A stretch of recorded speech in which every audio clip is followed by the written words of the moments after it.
اور آپ مجھ سے پوچھیں کہ ایسا کیوں ہے؟ میں نے کہا کہ میں آپ سے پوچھتا ہوں کہ ایسا کیوں ہے؟ تو زید نے کہا کہ اس لیے کہ تاکہ قرآن پر غور و فکر کروں اور اس کے مسائل پر رک کر تدبر کروں۔ قرآن مجید کی تلاوت بھی کرتے ہوئے بھی کرنا چاہیے، رک رک کر اس پر غور کرنا چاہیے۔ اس لیے تلاوت کا معمول بھی آپ ترجمہ والے قرآن سے بنا لیجئے، خصوصاً جہاں نیچے لفظ کا ترجمہ لکھا ہوتا ہے، تاکہ پڑھتے پڑھتے آپ رک جائیں، اللہ سبحانہ تعالیٰ آپ سے کیا کہہ رہے ہیں اس پر غور و فکر کریں، کیونکہ قرآن مجید کی تلاوت اور اس کی سمجھ لازم ملزوم ہے۔ قرآن کا حق ادا ہی نہیں ہوتا جب تک کہ اس کو اس مقصد کے لیے نہ پڑھا جائے جس کے لیے وہ آیا ہے۔ تو اللہ تعالیٰ سے دعا ہے کہ اللہ تعالیٰ ہمیں اس کی توفیق دے، آمین ثم آمین۔ تو چلیں آج کا ٹاپک شروع کرتے ہیں، اس نیت کے ساتھ کہ اللہ تعالیٰ ہمیں ہدایت دے اور اپنی نیت جو ہے خالصاً اللہ تعالیٰ کے لیے کریں۔ اس میں جو ہے آج کا ٹاپک ہے، کوئی مصیبت نہیں آتی مگر اللہ کے اذن سے۔ بسم اللہ الرحمن الرحیم۔ قُلْ لَنْ يُصِيبَنَا إِلَّا مَا كَتَبَ اللَّهُ لَنَا هُوَ مَوْلَانَا وَعَلَى اللَّهِ فَلْيَتَوَكَّلِ الْمُؤْمِنُونَ، کہہ دیجئے ہمیں ہرگز کوئی نقصان نہ پہنچے گا مگر جو اللہ نے ہمارے لیے لکھ دیا ہے وہی ہمارا مولا ہے، ایمان والوں کو چاہیے وہ اللہ ہی پر بھروسہ کریں۔ اب اس کی ورڈ ٹو ورڈ دیکھ لیں، کل کہہ دیجئے، لن ہرگز نہیں، یصیبنا پہنچے گا ہمیں، ہرگز نہیں پہنچے گا ہمیں کیا؟ کچھ بھی، الا مگر، ما کتب اللہ جو لکھ دیا اللہ نے، لنا ہمارے لیے، کہ ہمیں کچھ بھی نہیں پہنچے گا مگر جو کہ اللہ تعالیٰ نے ہمارے لیے لکھ دیا۔ اور وہ اللہ تعالیٰ کون ہے؟ ہوا مولانا، وہ مولا ہے ہمارا، وعلی اللہ، تو ہمارا جب ہم نے یہ قبول کر لیا کہ وہ ہمارا مولا ہے، اب ہمارا کیا طریقہ ہے؟ وعلی اللہ، اور اللہ ہی پر فلیتوکل، بس چاہیے کہ توکل کرے، ایمان لانے والے بنے۔ تو یہ دنیا اللہ نے امتحان کے لیے بنائی ہے، یہ دیکھنے کے لیے کہ کون اچھے عمل کرتا ہے۔ اچھا عمل صرف وہی نہیں جو خوشحالی، صحت اور امن کی حالت میں کیا جائے، اچھا عمل وہ ہے جو کہ تکلیف اور تنگی کے آنے پر صبر کی شکل میں بھی کیا جائے۔ مومن نعمت ملنے پر جو ہے خوش ہوتا ہے اور اللہ کا شکر ادا کرتا ہے، تکلیف آنے پر اللہ سے ناراض نہیں ہوتا، وہ خوشی صبر کرتا ہے۔ اور صبر کیا ہے کہ آپ کا جو پہلا ریئیکشن ہے ٹورڈز دیٹ کلیمٹی، اس کی طرف آپ کا جو پہلا آپ کا رد عمل ہے اس مصیبت کی طرف، وہ کس طرح کا ہے؟ تو وہ اگر آپ نے صبر کے ساتھ کیا تو یہی اصل صبر ہے اور اسی کا اجر ملے گا، کیونکہ وہ جانتا ہے کہ دونوں ہی امتحان ہے۔ وہ جانتا ہے، یعنی کہ اللہ تعالیٰ کی نعمت بھی امتحان ہے کہ اس میں ہم بھول جاتے ہیں اللہ کا شکر کرنے، اور اللہ تعالیٰ کی جو ہے آزمائش اگر ہم پہ آئی ہے جو کہ ہماری ہی بھلائی کے لیے، تو وہ بھی ہمارے لیے امتحان ہے، کیونکہ اس میں ہم صبر کرنا بھول جاتے ہیں۔ تو دونوں ہی امتحان ہے۔ وہ جانتا ہے کہ اس کا رب اپنے بندوں پر ظلم نہیں کرتا، اور یوں کبھی آسانی تکلیف کے ساتھ ہی آتی ہے، کہ جیسے دن اور رات ہے اس طرح آج اچھا دن ہے تو آج دوسرا دن آزمائش کا بھی ہو سکتا ہے، مگر اللہ تعالیٰ نے ایک شرط رکھ دی ہے کہ میں نے تنگی کے ساتھ آسانی پیدا کی ہے۔ فَإِنَّ مَعَ الْعُسْرِ يُسْرًا، إِنَّ مَعَ الْعُسْرِ يُسْرًا، بے شک تنگی کے ساتھ آسانی ہے، پس بے شک تنگی کے ساتھ ہی آسانی ہے۔ تو اللہ تعالیٰ نے 2 دفعہ ایک بات کو دہرایا ہے کہ ٹھیک ہے آپ لوگوں پہ تنگی آئی ہے، اللہ کا شکر ادا کریں کہ اللہ تعالیٰ نے اس کے ساتھ جو آسانیاں انسان کو دی ہے، یہ دیکھنے والی نظر ہونی چاہیے کہ اللہ تعالیٰ نے اس کے ساتھ آسانیاں ہمیں کیا دی ہوئی ہیں۔ تو یہ تنگی اور تکلیف زندگی کا ایک عمل ہے، کبھی انسان پر سہولت ہوتی ہے اور کبھی تنگی ہوتی ہے، لیکن یہ سب کچھ کیوں ہے؟ تکلیف گناہوں کو مٹانے کا سبب بنتی ہے، درجات کی بلندی کا باعث بنتی ہے۔ بندہ مومن جانتا ہے کہ اس مشکل وقت میں میرا رب مجھے کچھ سکھانا چاہتا ہے، میری اصلاح کرنا چاہتا ہے، اور یہ کہ یہ میری تقدیر کا حصہ بھی ہے اور اسی کا فیصلہ ہے، اور اسی کا ہر فیصلہ خیر پر مبنی ہے، اور اس کے پیچھے کوئی نہ کوئی حکمت ہوتی ہے، کوئی مصلحت ہوتی ہے، اور اللہ کی حکمت اللہ کے علم پر مبنی ہے، لہٰذا اس نے جو بھی ہماری تقدیر میں لکھا ہے وہ ہمارے ہی حق میں ہے۔ اگر اللہ تعالیٰ نے ہماری زندگی میں لکھا ہوا ہے کہ اولاد ہونی ہے اور وافر اولاد ہونی ہے، تو اس کا مطلب ہے یہ ہمارے لیے بہتر ہے۔ اگر اللہ تعالیٰ نے ہماری قسمت میں لکھا ہوا ہے کہ اللہ تعالیٰ نے اولاد نہیں دینی، تو اسی میں ہماری بھلائی ہے۔ اگر اللہ تعالیٰ نے آپ کی صحت والی زندگی لکھی ہوئی ہے تو اس کا مطلب ساری عمر صحت والی زندگی گزاریں گے، اگر بیماری والی زندگی لکھی ہے تو اس کا مطلب بیماری والی زندگی گزاریں گے۔ تو اس میں ہر طرح ہر چیز میں ہر اللہ تعالیٰ کے دینے اور نہ دینے میں اللہ تعالیٰ کی حکمت ہے، اور اس کے پیچھے جو بھلائیاں ہیں انسان کی، وہ انسان اپنی چھوٹی عقل سے اس کو نہیں پا سکتا کہ اس میں کیا بھلائی ہوگی میری۔ جیسے فار ایگزامپل ہمارے یہاں پہ جہاں پہ میں رہتی ہوں، یہاں پر جو ہے وہ ہمارے ایک ہی امام صاحب ہیں جو کہ حافظ قرآن ہے، باقی ایک دو اور بھی ہیں حافظ قرآن، مگر جو امامت کراتے ہیں زیادہ تر وہ ایک ہی ہیں، اور وہی ہر سال جو ہے تراویح وغیرہ ہی پڑھاتے ہیں، اور جو ہے ذمہ داری ساری تراویحوں کی ان کے اوپر ہوتی ہے۔ اب ہوا یوں کہ ان کو اللہ تعالیٰ صحت نصیب دے، ان کو کووڈ ہو گیا اور 15 دن کے لیے آئسولیٹڈ ہو گئے۔ اب باقی جو لوگ جن کو قرآن حفظ کیا ہوا تھا، ان لوگوں پہ ذمہ داری، ان لوگوں نے کبھی تراویح اس حساب سے پڑھائی نہیں ہوئی تھی، تو بہرحال ان پہ ذمہ داری آ گئی، مگر سب لوگ یہی سوچ رہے تھے کہ اس میں اللہ تعالیٰ کی کیا بہتری ہوگی۔ وہ جو باقی لوگ ہیں وہ بھی اپنی ذمہ داری بڑے اچھے طریقے سے نبھا رہے ہیں، مگر انہوں نے فرسٹ ٹائم یہ ذمہ داری لی ہے، اور جو ہے مگر ان کا 15 دن کے لیے آئسولیٹ ہونا رمضان کے دن میں، اس میں اللہ تعالیٰ کی کیا بہتری ہوگی، تو وہ تو اللہ تعالیٰ ہی جانتے ہیں، وقت کے ساتھ ساتھ ہی ہمیں پتہ لگے گی۔ یعنی جو بھی مشکل آتی ہے وہ تقدیر کا لکھا ہوا، جو بھی ہمارے حق میں ہے وہ دراصل ہماری بھلائی کے لیے ہوتا ہے۔ اب جیسے ہمارے علاقے میں یہ واقعہ ہوا، تو اللہ تعالیٰ کی اس کی جو بھی بھلائی ہے انشاءاللہ اللہ تعالیٰ اس کو جلدی سامنے لے کر آئیں گے، ٹھیک ہے۔ اب اس میں اور آیت کی وضاحت ہے کہ کہہ دیجئے ہمیں ہرگز کوئی نقصان نہ پہنچے گا مگر جو اللہ نے ہمارے لیے لکھ دیا۔ تو اس میں اگر نقصان ہم میں کوئی پہنچ رہا ہے تو اس کا مطلب ہے وہ ہماری ہی بھلائی کے لیے وہ نقصان پہنچ رہا ہے۔ ہو سکتا ہے اللہ تعالیٰ نے کسی بڑے نقصان سے بچا لیا ہو سکتا ہے اللہ تعالیٰ نے، ٹھیک ہے، یہاں پہ اگر اللہ تعالیٰ نے تھوڑی سی آزمائش دی ہے، کسی کے پاس صحت نہیں ہے، کسی کے پاس جو ہے اولاد نہیں ہے، تو یہ اگر اللہ تعالیٰ نے آزمائش یہاں پر دی ہے تو اس کا مطلب ہے اللہ تعالیٰ نے ہمیں کسی بڑی آزمائش سے بچا لیا ہے۔ جیسے کہ آپ بچہ ہے وہ ساکٹ کی طرف جا رہا ہے اور اس کو کرنٹ لگنے کا خطرہ ہے، تو آپ بھاگ کے اس کو پکڑتے ہیں، اور تھوڑا سا یعنی کہ جب آپ اس کو جھٹکا دے کے پکڑتے ہیں تو ظاہری بات ہے وہ تھوڑا سا گھبرا جاتا ہے اور پریشان ہو جاتا ہے، مگر آپ نے اس کو وہ گھبراہٹ اور پریشانی اس لیے دی، چھوٹی پریشانی اس لیے دی کہ وہ ایک بڑے نقصان سے بچ جائے، کرنٹ سے پیدا ہونے والا جو بڑا نقصان ہے اس سے بچ جائے۔ تو اللہ بھی اس لیے ہمیں جو نقصان اگر دیتا ہے ہماری زندگی میں، تو وہ اس چھوٹے نقصان جو ہے بڑے نقصان سے بچانے کے لیے وہ چھوٹا نقصان دیتا ہے۔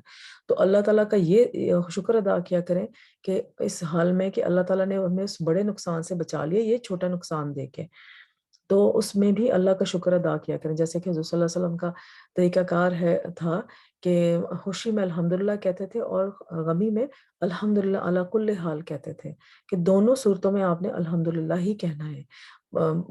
جو نقصان کی صورت میں اس لیے الحمدللہ کہنا ہے کہ اللہ نے ہمیں کسی بڑے آزمائش سے بچا لیا، تو اللہ تیرا شکر ہے۔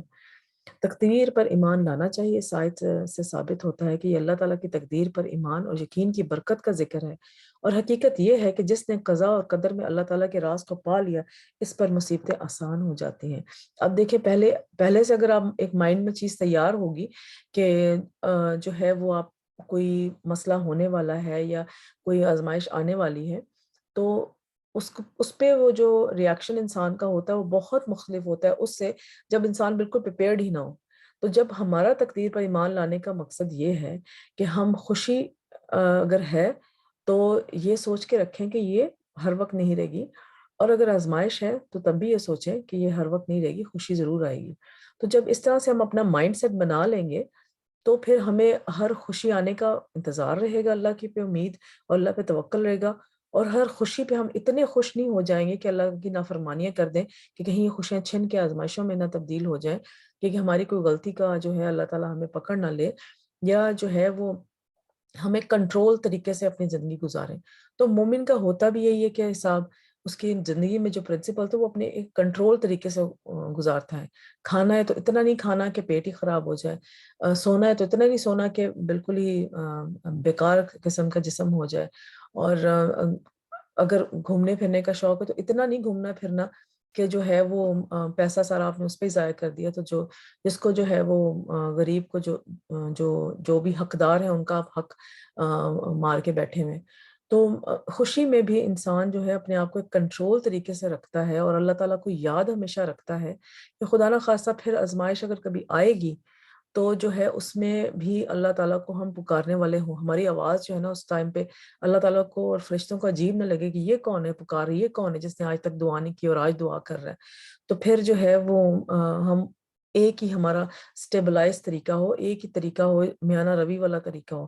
فار ایگزامپل آج کسی کے پاس بہت پیسہ ہے اور پھر بھی اس نے اپنی زندگی ایسے میانہ روی سے گزاری ہے کہ جیسے ایک نارمل جتنی ضروریات زندگی اس کو پورا کرنے کے لیے زندگی گزاری ہے، کپڑے لیے ہیں تو اتنے لیے ہیں جتنے کے چاہیے، اور فضول خرچی زیادہ نہیں کی ان معاملے میں، تو جب خدا نخواستہ پیسے کی کمی ہوگی تو تبھی ہمیں وہ عادت ہوگی کہ ٹھیک ہے ہم ایک طریقے سے جب چلنے کی عادت ہے، ایک میانہ روی سے چلنے کی عادت ہے، تو آزمائش میں ہمیں وہ چیز جو ہے وہ زیادہ چبھے گی نہیں، اور وہ آزمائش ہمیں پھر آزمائش نہیں لگے گی۔ تو اس طرح سے اپنے آپ کو انسان ہر وقت خوشی اور غمی میں جو ہے اپنی پریپریشن اس طرح سے کرتا ہے، اپنا رول جب انسان ایک رکھتا ہے، اپنا پرنسپل آف لائف ایک رکھتا ہے نا، تو خوشی اور غمی دونوں میں وہ ایک اسٹیبلائز طریقے سے رہتا ہے، اور پھر جو ہے مصیبتوں میں اللہ تعالیٰ سے پھر وہ شکوہ بھی نہیں ہوتا کہ اللہ تعالیٰ یہ ہمارے ساتھ کیا ہو گیا اور ہم ہی کیوں۔ تو یہ سارے جو ہیں یہ شرکیہ کلمات ہیں جو اللہ تعالیٰ کے بارے میں انسان کے اکثر مصیبت کے وقت منہ سے نکل جاتے ہیں۔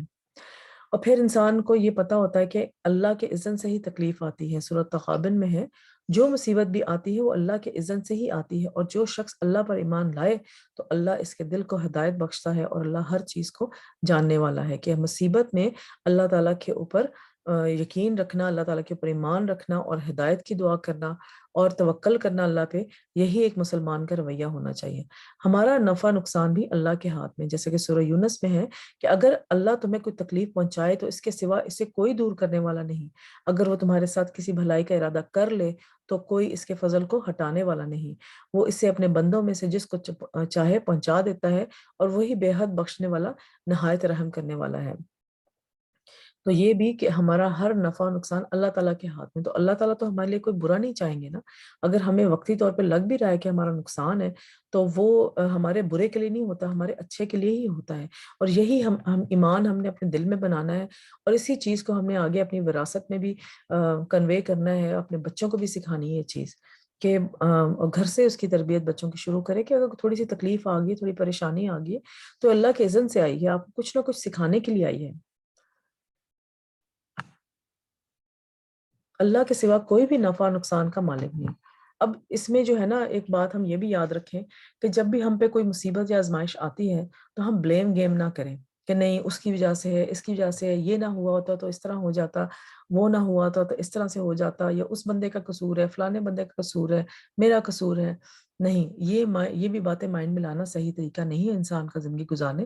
اس طرح بلیم گیم کرنے سے جو ہے کبھی بھی مسائل حل نہیں ہوتے، مسائل تب حل ہوتے ہیں جب کوئی پریشانی آ گئی ہے اس کو ایکسیپٹ کریں، اللہ تعالیٰ کی رضا میں راضی رہیں، اللہ پہ توکل کر کے اس آزمائش کو گزاریں، تو پھر جو ہے اللہ تعالیٰ ہمت بھی دیتے ہیں، طاقت بھی دیتے ہیں، اور اس چیز سے نکلنے کی حوصلہ بھی انسان کے اندر آتا ہے، نہیں تو انسان جو ہے وہ ڈپریشن کا شکار ہو جائے گا۔ اعراف میں ہے، کہہ دیجئے میں اپنی جان کے لیے نہ کسی نفع کا مالک ہوں اور نہ نقصان کا، مگر جو اللہ چاہے۔ ٹھیک ہے، تو اللہ کے ہی اذن سے ہر نفع اور نقصان پہنچتا ہے انسان کو، اللہ کے سوا کسی کو نفع نقصان کا مالک سمجھنا یہ سراسر حماقت ہے۔ جیسے کہ میں نے ابھی بتایا کہ اگر کوئی آزمائش آئی ہے، کوئی ایکسیڈنٹ ہو گیا ہے، تو بجائے کہ کسی کو الزام دینے کے بجائے، یا جو ہے وہ بلیم گیم کھیلنے کے بجائے، آپ یہ سوچیں کہ اللہ کی طرف سے آئی ہے، اور یہ جو ہے اس طرح کا سوچنا کہ فلانے کی وجہ سے ہو گیا، فلانے کی وجہ سے، یہ بھی ایک شر کی قسم ہے۔ جیسے کہ سورہ یونس میں ہے، اور اللہ کو چھوڑ کر اس چیز کو مت پکارو جو نہ تمہیں نفع دے اور نہ نقصان پہنچائے، پھر اگر تم نے ایسا کیا تو یقیناً تم اس وقت ظالموں سے ہوگے، اور سب سے بڑا ظلم جو ہے وہ شرک ہے۔ تو یہ شرک کی ایک قسم ہو جاتی ہے کہ جو اللہ کی طرف سے آزمائش آئی ہے ہم اللہ کی طرف ہی پلٹیں، انا للہ و انا الیہ راجعون پڑھیں، اور اللہ تعالیٰ کی طرف پلٹیں اور اللہ پہ توکل رکھیں اور صبر کریں، تو بجائے کہ کسی کو بلیم گیم کرنے کے اور کسی کو الزام دینے کے بجائے ہم لوگ جو ہیں وہ اللہ کی طرف پلٹیں۔ اگر ہم کسی کو اپنی خوشی یا نقصان کا ذمہ دار بنائیں گے تو یہ ایک شرکی عمل ہے، اللہ تعالیٰ ہمیں اس سے بچائے۔ پوری دنیا بھی مل کر اگر نفع پہنچانا چاہے اللہ کے حکم کے بغیر ایسا نہیں کر سکتی۔ اس طرح اگر سارے لوگ مل کر ہمیں کوئی نقصان دینا چاہیں تو وہ بھی نقصان نہیں دے سکتے مگر اللہ جو ہے تو۔ عبداللہ بن عباس رضی اللہ تعالیٰ سے روایت ہے کہ نبی صلی اللہ علیہ وسلم فرمایا، جان رکھو کہ اگر ساری امت مل کر بھی تمہیں نفع پہنچانا چاہے تو تمہیں نفع پہنچا نہیں سکتی، تو نفع نہیں پہنچا سکتی سوائے اس کے جو اللہ نے تمہارے لیے لکھ دیا ہے، اور اگر وہ سارے مل کر تمہیں نقصان پہنچانا چاہیں تو تمہیں نقصان نہیں پہنچا سکتے سوائے اس کے جو اللہ نے تمہارے لیے لکھ دیا ہے۔ یہ ایک بہت بڑی حقیقت ہے جس کی مثال، عملی مثال ہمیں تاریخ میں ملتی ہے۔ سعید بن جبیر حجاج نے سعید بن جبیر حجاج نے انہیں بلایا اور کہا میں تمہیں قتل کر دوں گا، تو وہ مسکرا دیے، کہنے لگے کہ اگر میری موت میرا نفع نقصان تمہارے ہاتھ میں ہوتا تو پھر میں اللہ کو چھوڑ کر تجھے پوچھتا، یعنی میری موت، میری زندگی، میرا نفع نقصان سب کچھ تو میرے رب کے ہاتھ میں ہے، تو تم میرا کیا بگاڑ سکتے ہیں؟ تو حقیقت یہی ہے کہ وہ ان کا کچھ بھی نہ بگاڑ سکا، یعنی کہ اس نے اس کا کچھ بھی نہ بگاڑ سکا بے شک۔ تو پھر یہ یعنی کہ دیکھیں بچوں کے جیسے مسائل ہوتے ہیں، ٹین ایجر بچوں کے مسائل اگر میں بات کروں تو اس میں اکثر بچے گھبرا جاتے ہیں بلنگ سے، اور کہ میں نے فلانی پارٹی میں نہیں جانا یا فلانا کام نہیں کرنا کیونکہ وہاں پر وہ بندہ ہے جس نے میرے ساتھ بدتمیزی کی تھی، اور بندی ہے جو مجھے اچھی نہیں لگتی۔ تو آپ یہ سوچیں کہ بچوں کو یہ سکھائیں کہ نفع اور نقصان تو اللہ تعالیٰ کے ہاتھ میں ہے، کوئی بھی تمہیں عزت نہیں دے سکتا، کوئی بھی تمہاری بےزتی نہیں کر سکتا، کوئی بھی تمہیں نقصان نہیں پہنچا سکتا جب تک کہ اللہ نہ چاہے۔ اور اگر اللہ نے لکھا ہوا تمہاری قسمت میں کہ یہ تمہیں اس طرح کا نقصان پہنچے تو جسٹ فیس اٹ، اس کو فیس کرو، اور فیس کرنے کے بعد اللہ تعالیٰ کی رضا میں راضی رہو، کیونکہ اس میں تمہارے لیے کوئی نہ کوئی بھلائی ہوگی، تمہیں زندگی کا کوئی لیسن ملنا ہوگا۔ تو just face that issue rather کے چھپ کے بیٹھ جانا یا انگزائٹی کا شکار ہو جانا، come out and face that issue.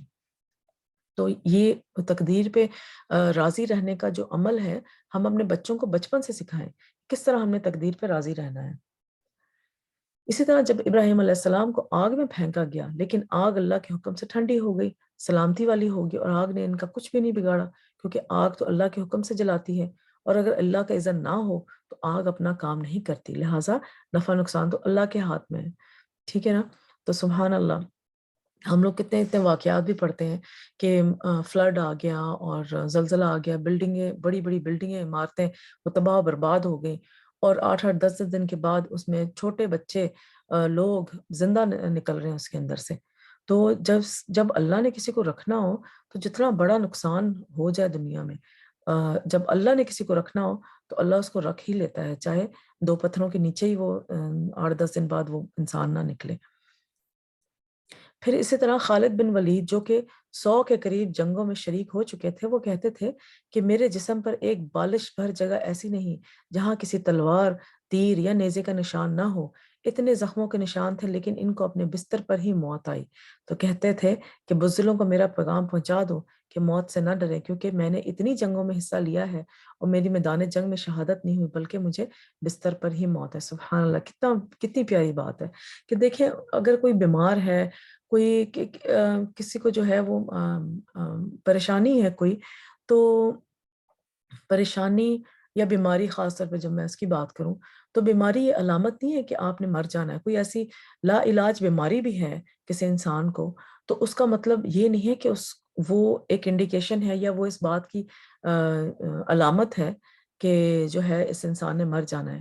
ہمارے کتنے لوگ جو کینسر کے مریض ہوتے ہیں وہ سالوں سال جیتے ہیں، ڈاکٹرز نے تھوڑا ٹائم دیا ہوتا ہے کہ چاہتے 2-3 مہینے کا ٹائم ہے، مگر اگر وہ بالکل ڈیتھ بیڈ پہ بھی ہوں تو کوئی بھی اس بات کو نہیں کہہ سکتا کہ کون سے دن پہ، کون سے ٹائم پہ، کون سے وقت پہ اس کی موت آنی ہے۔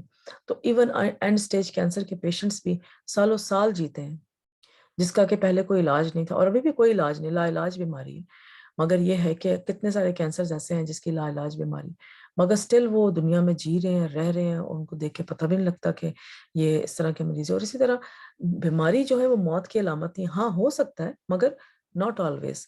تو اسی طرح جنگوں میں حضرت خالد بن ولید نے جس طرح جنگوں میں اتنی جنگیں لڑی اور شہادت کا ان کو اتنا شوق تھا، مگر سٹل ان کو موت اپنی بستر پر ہی آئی، یعنی کہ ان زخموں نے، ان جتنے بھی ان کے نشان ان کے جسم پر تھے، انہوں نے ان کو موت کے قریب نہیں، موت ان کی وجہ سے نہیں ان کو آئی، موت انہوں نے اپنی ہی ٹائم پہ جب وہ بستر پر تھے تو وہاں پر کسی بیماری کی وجہ سے آئی ہوگی۔ یہ یقین اگر انسان کو ہو جائے کہ موت بھی اللہ کے اذن سے ہے، بیماری بھی اللہ کے اذن سے ہے، اور اسی طرح خوشحالی بھی اللہ کے اذن سے ہے، یہ بھی اسی نے دی ہے، تو پھر انسان کے اندر کا دباؤ، خوف اور غم اسے دور ہو جاتا ہے اور ہر حال میں امن سے جینا سیکھ لیتا ہے۔ تو ایک اور میں آپ کو ٹپ یہ دوں گی کہ ہمیشہ اپنے پریزنٹ میں جئیں۔ پچھلی جو کل گزر چکا ہے اس کو یاد کر کر کے پچھتائیں مت کہ کل یہ تھا وہ تھا اس طرح، مگر ہاں ٹھیک ہے اس سے لیسنز آپ نے لینے لیں، ڈیفینیٹلی لیں، مگر اس پہ کہ میں کاش یہ کر لیتی تو آج میں اس طرح ہوتی، یا میں کاش وہ کر لیتی تو آج اس طرح ہوتا۔ تو کل کو جو ہے نا وہ جو گزر گیا کل، اس کو خیر بات کہہ دیں اور آج میں جئیں، اور آگے آنے والے کل کے خوف میں نہ جئیں، پتہ نہیں کل کیا ہوگا، یا کل یہ نہ ہو جائے، آج میں یہ کر لوں تو آج میں جینے کے لیے آپ کو اپنا اگلا اور پچھلا بھلانا پڑے گا، ان کا اپنا فیوچر اور پاسٹ جو ہے وہ بھلانا پڑے گا، پھر ہی آپ آج میں خوش رہ کے جی سکتے ہیں۔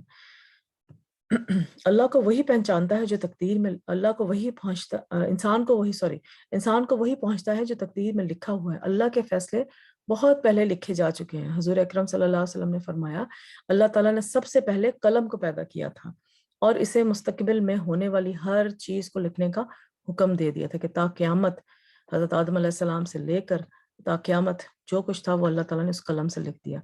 عبداللہ بن عمرو بن عاص رضی اللہ تعالیٰ سے روایت ہے کہ وہ کہتے ہیں کہ میں نے حضور اکرم صلی اللہ علیہ وسلم کو فرماتے ہوئے سنا کہ اللہ نے آسمان اور زمین کی تخلیق سے 50,000 سال پہلے مخلوقات کی تقدیریں لکھ دیں، اور اللہ کا عرش پانی پر ہے، کہ اللہ نے بہت سال پہلے ہماری تقدیریں لکھ دی ہوئی ہیں، اور وہ جو تقدیروں کا جتنا بھی وہ سارا جو اللہ تعالیٰ نے لکھا ہوا ہے وہ لوح محفوظ میں اللہ تعالیٰ کے پاس محفوظ ہے۔ کوئی مصیبت، انسان سورہ حدید میں ہے، کوئی مصیبت نہ زمین پر پہنچتی ہے اور نہ تمہاری جانوں پر، مگر وہ ایک کتاب میں لکھی ہوئی ہے اس سے پہلے کہ ہم اسے پیدا کریں، یقیناً اللہ پر بہت آسان ہے، تاکہ تم نہ اس پر غم کرو جو تمہارے ہاتھ سے نکل جائے اور نہ اس پر اکڑ جاؤ جو وہ تمہیں عطا فرمائے۔ اللہ کسی تکبر کرنے والے، بہت فخر کرنے والے سے محبت نہیں کرتا۔ یعنی کہ خوشی پہ اکڑنا نہیں ہے، اتنا خوش نہیں ہو جانا کہ اللہ کو ہی بھول جائے، اور غمی میں بھی اتنا دکھ میں نہیں چلے جانا کہ اللہ کو قصوروار ٹھہرانا شروع کر دیں، یا شرک کرنا شروع کر دیں، یا ایسے غیر ادب الفاظ منہ سے نکالنا شروع کر دیں کہ اللہ تعالیٰ کی ناراضگی کا سبب بن جائیں۔ اب خوشی میں انسان تکبر میں اکثر آ جاتا ہے، تو اس میں جو ہے وہ بار بار اپنے آپ کو ٹٹولے کہ میں کہیں تکبر میں تو نہیں آ گئی۔ تکبر کرنے والا سمجھتا ہے کہ سب کچھ اس کی محنت اور کوشش کا نتیجہ ہے، ٹھیک ہے؟ جب آپ یہ سوچیں کہ خوشی کے ٹائم پہ یہ سب آپ کی محنت اور کوشش کا نتیجہ، اس کا مطلب ہے آپ تکبر میں ہیں، اور جب اس کی محنت کا نتیجہ سامنے آتا ہے تو وہ اس پر اترانے لگتا ہے اور فخر کرنے لگتا ہے۔ تو اس سے یہ سبق ملتا ہے کہ انسان کو جب کوئی نعمت ملے تو اس پر اترائے نہیں، کیونکہ یہ اس پر اللہ کا فضل ہوا ہے۔ بہت سے لوگ ایسی محنت اور ایسی کوششیں کرتے ہیں، وہ اس نتیجے کو نہیں پہنچتے، یا وہ فائدہ حاصل نہیں کر پاتے جو اللہ کے دینے سے ہی انسان کو ملتا ہے۔ یعنی کہ اگر انسان کو اللہ تعالیٰ نے کوئی چیز عطا کی ہوئی ہے تو اس کا مطلب یہ نہیں کہ اس نے بہت ہی کوئی مارکا مارا ہوا ہے تو اس نے کوئی چیز ہے، تو کسی انسان نے ہو سکتا ہے آپ سے ڈبل محنت کی ہو، اس کو وہ نہیں ملا جو آپ کو مل گیا ہے۔ تو کبھی بھی یہ نہ سوچیں کہ یہ جو کچھ مجھے ملا ہے یہ اللہ تعالیٰ نے، یہ جو ہے میری اپنی کوئی محنت ہے۔ ٹھیک ہے آپ کی محنت اور آپ نے کوشش تو کی، اور کرنی بھی چاہیے انسان کو، مگر جو آپ کو اگر اللہ تعالیٰ آپ کو بالکل وہ کیلکولیٹ کر کے دینا شروع کر دینا کہ آپ کی محنت اور کوشش کے نتیجے میں جو کیلکولیشن سے اللہ تعالیٰ آپ کو دینے شروع کر دینا، تو ہم کبھی بھی اس دینے پہ راضی نہ ہوں۔ تو جو اللہ تعالیٰ نے ہمیں دیا ہے وہ اللہ تعالیٰ کا فضل ہے، اور اس دینے پر بھی آزمائش ہے۔ صحابہ کرام جو تھے جب ان کو نعمتیں ملنا شروع ہو جاتی تھی دنیا کی، تو وہ گھبرانا شروع ہو جاتے تھے کہ ساری ہمیں یہیں تو نہیں مل گئی۔ تو اسی لیے جب بھی ان کے پاس کوئی بھی چیز وافر مقدار میں ہوتی تھی وہ ہمیشہ بانٹ دیتے تھے کہ اللہ تعالیٰ نے ہمیں دی ہوئی چیز، اس کا مطلب ہے اس میں کسی اور کا بھی حق ہے۔ اگر ہم وہ حق اس کے اللہ تعالیٰ نے ہمیں دینے والا بنایا ہے تو اس میں کسی اور کا بھی حق ہے، اور اس حق کو ہم نے خود ڈھونڈ کے اس بندے تک پہنچانا ہے، یا اللہ تعالیٰ سے دعا کریں کہ اللہ تعالیٰ مجھ سے وہ کام لے لیں جو یہ فضل اللہ تعالیٰ آپ نے ہمیں دیا ہے۔ تو خود اس کو تلاش کریں، خود اس کو جو ہے وہ اپنے آس پاس دیکھیں کہ کہاں پر جو ہے وہ اللہ تعالیٰ نے مجھے توفیق تو دی ہے، مگر یہ توفیق کس کے لیے دی ہے، اللہ تعالیٰ وہ جلد سے جلد میرے سامنے لیا۔ تو اس میں جو ہے وہ سب سے پہلے تو ہمیشہ یہ خیال رکھا کریں کہ آپ نے اپنے رشتہ داروں کا حق ادا کرنا ہے، ٹھیک ہے. فار ایگزامپل اگر آپ کوئی ایسا رشتہ دار ہے جو کہ آپ کی پہنچ سے دور ہے مگر آپ اس کو کال کرنا چاہ رہے ہیں, کال نہیں ہو پا رہی, تو پیمنٹ کر کے کہیں بھی کوئی بھی آپ پیمنٹ کریں. اور جیسے یوزلی تو سوشل میڈیا اور یہ ساری چیزیں استعمال کر کے ہم فری کال کرتے ہیں, مگر اگر آپ واقعی سے بات کرنا چاہ رہے ہیں, فری کال کرنا تھوڑا مشکل ہو رہا ہے, یا واٹس ایپ پہ یا کسی بھی سوشل میڈیا کے ذریعے اس کو اپروچ کرنا مشکل ہو رہا ہے, تو ڈائریکٹ اس کے فون نمبر پہ کال کر لیں. اور اس کے لیے کافی سارے ایسے ہیں ٹولز اینڈ سافٹ ویئرس جس کو آپ پے کر کے تو آپ اس سے بات کر لیں. تو یہ بھی آپ یہ نہ سوچیں کہ میں نے بڑا کام کیا جی, پیمنٹ نہیں کے بغیر بھی لوگ آج دنیا میں کال کرتے ہیں, میں پے کر کے اس بندے کو کال کروں. نہیں, اللہ تعالیٰ نے آپ کو دیا ہوا ہے, پیسہ دیا ہوا ہے, تو آپ ادھر لگائیں اور اس کے ساتھ بات کریں, اس کے صلح رحمی کا طریقہ اختیار کریں. اگلا بندہ بھی کتنا خوش ہوگا کہ میں یہ بندہ مجھے اپروچ نہیں کر پا رہا تھا, تو جو ہے اس نے لائک آج کل یعنی کہ بڑا عجیب لگتا ہے کہ کسی نے پے کر کے کال کی ہے, تو وہ بندہ بھی بڑا خوش ہوگا, اس کو اپنی اہمیت کا اندازہ ہوگا, اور پھر ہو سکتا ہے آپ اس کی دعاؤں کا جو ہے وہ دعاؤں میں شامل ہو جائیں, اور اللہ تعالیٰ جو ہے نا آپ پہ اور فضل کرے گا. تو یہ تو ایک چھوٹی سی اگزامپل دی تھی. اس طرح کی بہت ساری چیزیں جب انسان کے پاس فضل اور نعمت ہوتی ہے تو انسان اس طرح کی بہت ساری چیزیں جو ہے وہ سوچ سکتا ہے اور ان کو اپنے عمل میں لا سکتا ہے. تو سورہ حج میں بھی یہ بتایا گیا کہ قیامت تک ہونے والی ہر چیز لکھی جا چکی ہے. کیا تم جانتے نہیں کہ اللہ وہ سب کچھ جانتا ہے جو آسمان اور زمین میں ہے؟ بلا شبہ یہ سب کچھ ایک کتاب لوح محفوظ میں درج ہے. اللہ کے لیے بات بالکل آسان ہے. سورہ یاسین میں بھی ہے وَكُلَّ شَيْءٍ أَحْصَيْنَاهُ فِي إِمَامٍ مُبِينٍ, اور ہم نے ہر چیز کا ایک واضح کتاب لوح محفوظ کہ اللہ تعالیٰ کے پاس جو کتاب ہے اس میں ریکارڈ رکھا ہوا ہے, اور اللہ تعالیٰ اپنے اذن سے ہی اس ریکارڈ کو فرشتوں کو تک دیتے ہیں, اور جو کہ پھر دنیا میں وہ عمل میں آتی ہیں چیزیں. فار ایگزامپل جیسے بچہ ہے, کوئی پریگننٹ عورت ہے, تو تھرڈ کے تیسرے کے چوتھے مہینے میں اس میں روح پھونکی جاتی ہے, اور اس میں اس کی بھی تقدیر کا فیصلہ جو ہے وہ لوح محفوظ سے اللہ تعالیٰ وہ جو بھی اس کی تقدیر میں لکھا ہوا ہے وہ فرشتوں کے ذریعے دیتے ہیں, اور پھر اس میں روح پھونکتے ہوئے جو ہے اس کی تقدیر کا فیصلہ بھی تب کیا جاتا ہے. تو اس لیے جو بھی پریگننٹ عورتیں ہیں یا ارلی پریگننسی جن کو ہے, تو اس میں بہت زیادہ اللہ کا کلام پڑھیں اور اللہ تعالیٰ سے دعا کریں کہ اللہ تعالیٰ میرے اندر جو روح پھونکے گا, اللہ تعالیٰ اس کو جو ہے وہ دین اور دنیا کے لیے ایک عظیم مثال بنانا, اور آخرت اور دین کی جو ہے دین اور دنیا کی بھلائی اس میں ہو. ہر چیز تقدیر سے ہے. طاؤس کہتے ہیں کہ میں نے حضور اکرم صلی اللہ علیہ وسلم کے معتد صحابہ سے ملاقات کی ہے, وہ کہتے ہیں کہ ہر چیز تقدیر سے وابستہ ہے, کوئی چیز بھی تقدیر سے آگے نہیں بڑھ سکتی. نبی صلی اللہ علیہ وسلم فرمایا اگر تقدیر سے کوئی چیز سبقت لے سکتی تو وہ نظر ہے. عمر, رزق, عمل سب کچھ تقدیر سے ہے.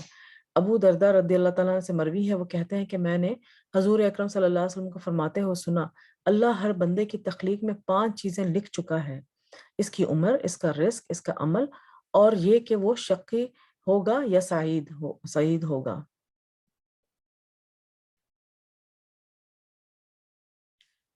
تو یہ چیزیں جو میں بتا رہی تھی نا کہ انسان کی تقدیر میں کب آتی ہیں, وہ جب روح پھونکتا ہے اللہ تعالیٰ ماں کے پیٹ میں, تو اس وقت یہ چیزیں انسان کو ملتی ہیں.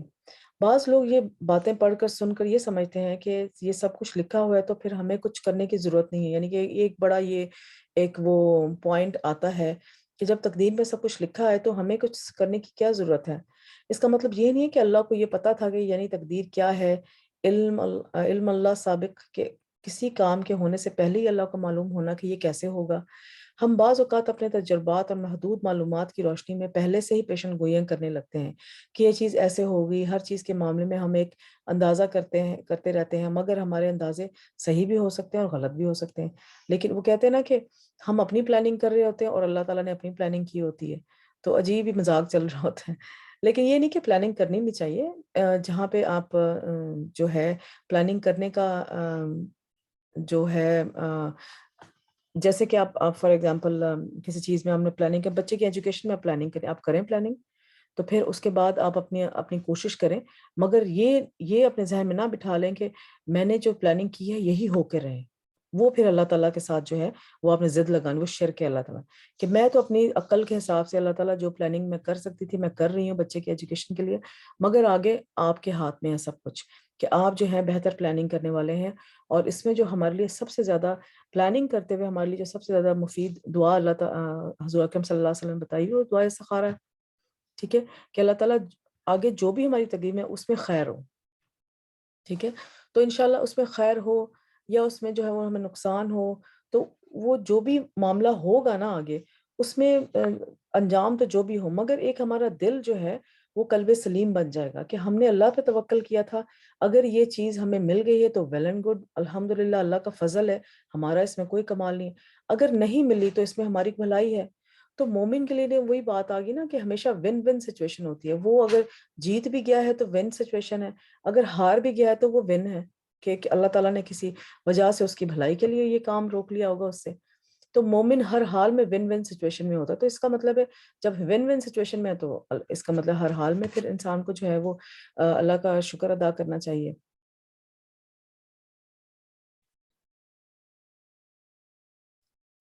تو اس سے ہمارے اندازے صحیح بھی ہو سکتے ہیں اور غلط بھی ہو سکتے ہیں، لیکن اللہ کا جو اندازہ ہے، علم ہے کسی بھی چیز کے بارے میں وہ غلط نہیں ہے اور اس میں کوئی خطا نہیں ہے.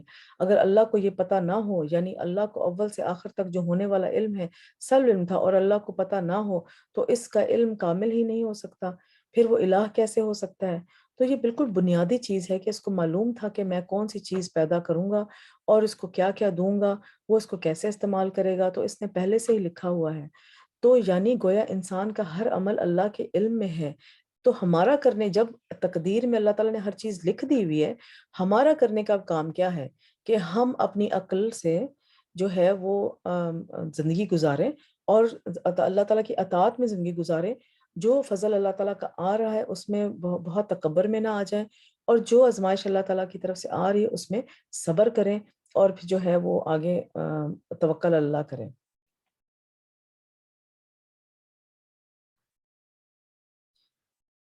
تو یعنی گویا انسان کا ہر عمل اللہ کے علم میں ہے اس سے پہلے کہ انسان اس کو کرے. بعض اوقات کوئی بچہ چل رہا ہوتا ہے تو ہم کہتے ہیں کہ یہ گرے گا، اگر صرف تجربات کی بنا پر ہم اگر یہ بات کر رہے ہوتے ہیں تو اللہ کا علم تو کامل ہے، مکمل ہے، جس کی بنا پر وہ پہلے سے جانتا ہے کہ کون انسان کیا کرنے والا ہے. کبھی کبھی اللہ نے اتنی عقل دے دی ہوتی ہے کہ ہم تھوڑی سی جو ہے وہ پروڈکشن کر سکتے ہیں کہ یہ اس طرح کا کام کر رہا ہے تو کہیں اس کے ساتھ یہ نہ ہو جائے. تو جب ہم اپنے چھوٹی عقل سے یہ اندازہ لگا سکتے ہیں تو اللہ کو اللہ تو کامل علم والا ہے، تو اس کو تو ہر چیز کا پتہ ہے. تو اللہ تعالیٰ نے ہمیں ارادے کا ایک قوت دی ہوئی جو کہ اللہ تعالیٰ نے جن اور انسان کے علاوہ کسی کو نہیں دی ہوئی. تو وہ خوشی اور غمی میں اپنے اس عقل کو استعمال کرے کہ میں نے خوشی میں کیا طریقہ اختیار کرنا ہے اور غمی میں کیا طریقہ اختیار کرنا ہوگا. وہی جو تقدیر میں لکھا ہوا ہے. ایک چیز صرف تقدیر کو بدل سکتی ہے اور وہ ہے دعا. انسان کی رنگت اور مزاج بھی تقدیر سے ہے. حضور کرم صلی اللہ علیہ وسلم فرمایا بے شک اللہ نے آدمی کو ایک مٹھی مٹی سے پیدا کیا جسے ساری زمین سے جمع فرمایا تھا. پس بنی آدم زمین کی مٹی کے لحاظ سے ہے، ان میں سے کوئی سرخ ہے، کوئی سفید، کوئی سیاہ ہے اور کوئی ان کے درمیان. کوئی نرم خو ہے تو کوئی سخت طبیعت، کوئی بری طبیعت کے مالک ہیں اور کوئی اچھی طبیعت کے مالک ہیں. تو اللہ تعالیٰ نے ساری جو ہے وہ مٹی سارے ایک قسم سے اگر آپ سائنس پڑھی ہوئی ہے تو سارے جو انسان کے اندر جینز ہیں اور وہ ساری اللہ تعالیٰ نے دنیا کے مختلف حصوں سے لیے ہوئے ہیں. اور پھر اللہ تعالیٰ کو ہی پتا تھا کہ کس انسان نے کس طرح کہاں جا کے بس جانا ہے. ٹھیک ہے تو وہ بھی اللہ تعالیٰ نے تقدیر میں لکھا ہوا ہے کہ انسان کس طرح سے اپنی فزیکل لحاظ سے انسان کس طرح کا ہوگا. آزمائش کا آنا بھی تقدیر سے ہے. حسن کہتے ہیں کہ بے شک اللہ نے مخلوقات کو پیدا کیا تو ان کے ساتھ ان کی تقدیر کو بھی پیدا کیا اور ان کی عمروں کو تقدیر کے مطابق تقسیم کیا اور ان کے رزقوں کو تقدیر کے مطابق تقسیم کیا اور آزمائش اور صحت و تندرستی کو بھی تقدیر کے مطابق تقسیم کیا.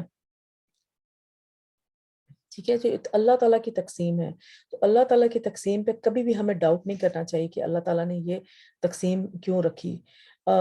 اللہ اس میں ہر طرح سے اللہ تعالیٰ کی جو ہے بھلائی ہے.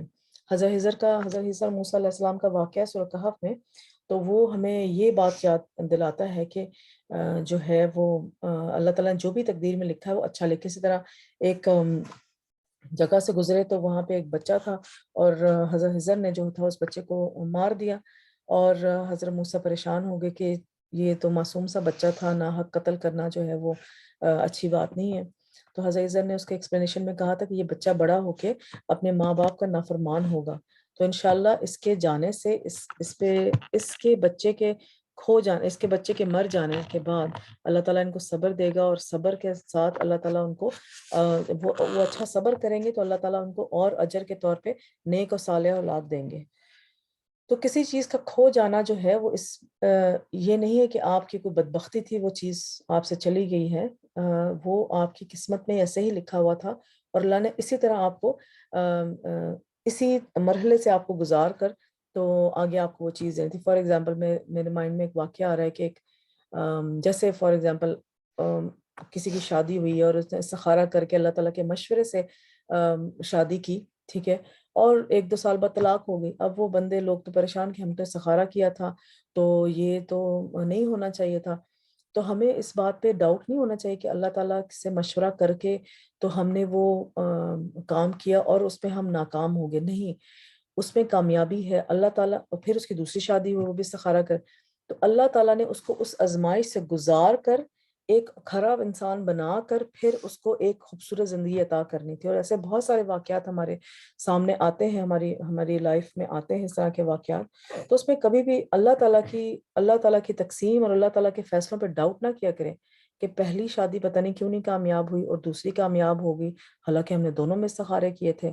تو اللہ تعالیٰ نے پہلے اس کو وہ آزمائش دینی تھی، اور اس کے بعد وہ اللہ تعالیٰ نے اس کو ایک اچھی زندگی عطا کرنی تھی۔ فار ایگزامپل بچوں کو، جیسے بچوں کو سمجھانے کے لیے آپ یہ بات، کبھی کبھی بچے پریشان ہو جاتے ہیں نا، ہمیں کیوں اس طرح سے ہو گیا یا اس طرح، تو ان کو سمجھانے کے لیے آپ بات کریں کہ آپ سمپل ایک، اگر آپ نے اوون میں کیک ہی بیک کرنا ہے تو اس بیچارے کیک کو اوون کی کتنی سخت گرمی برداشت کرنی پڑتی ہے، پھر وہ کہیں کھانے کے قابل ایک چیز بنتی ہے۔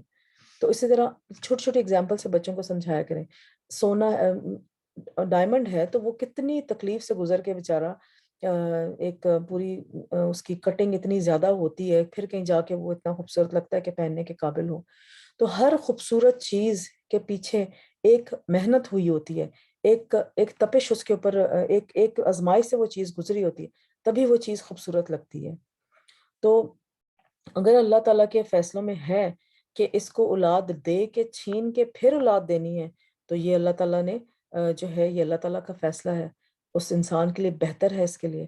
اگر اللہ تعالیٰ نے تقسیم نصیب میں لکھا ہوا ہے کہ ایک شادی خراب ہو کے تو دوسری ہونی ہے، تو پھر جو ہے، اور اس میں اللہ تعالیٰ نے اس کو جو ہے وہ خوشحال رکھنا ہے، تو یہ اللہ تعالیٰ کی تقسیم ہو سکتا ہے اس کی تربیت میں کوئی کمی ہو یا کمی رہ گئی ہو، جو کہ اس میں اس کو ایک شادی کے بعد ہی جو ایکسپیرینس آنا ہے، تو وہ اللہ تعالیٰ نے کس طرح سے تقسیم کیا ہوا ہے وہ اللہ تعالیٰ کے کام ہے، اللہ ہی جانتا ہے۔ اور مگر ہمارا کرنے کا کام یہ ہے کہ ہم نے ہر حال میں قلب سلیم کے ساتھ خوشی میں شکر اور آزمائش میں صبر کرنا ہے، کوسٹننگ نہیں کرنی، آزمائش میں کوسٹنگ نہیں کرنی، اور خوشی میں تکبر میں نہیں آ جانا۔ بیماری بھی تقدیر کا حصہ ہے۔ اب ہم یہ نہیں کہہ سکتے کہ اکثر یہ ہوتا ہے کہ بیماری جو ہے وہ تم نے یہ کیا تھا تو بیمار ہو گئے، جو تم نے اس طرح اپنے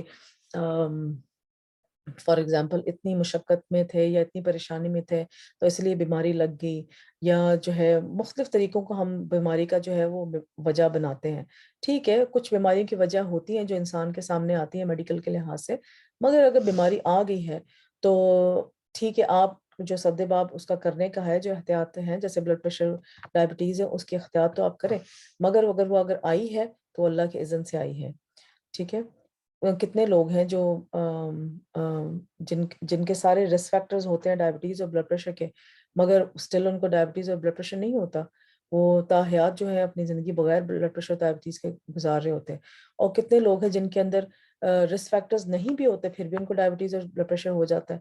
تو یہ سب چیزیں اللہ تعالیٰ کی تقدیر، اللہ تعالیٰ نے تقدیر میں لکھی ہوئی ہیں، اور اسی طرح ہم نے اس کو قبول کرنا ہے۔ اخلاق بھی اللہ نے تقسیم کیے، عقل مندی اور بیوقوفی بھی تقدیر سے ہے، سبحان اللہ۔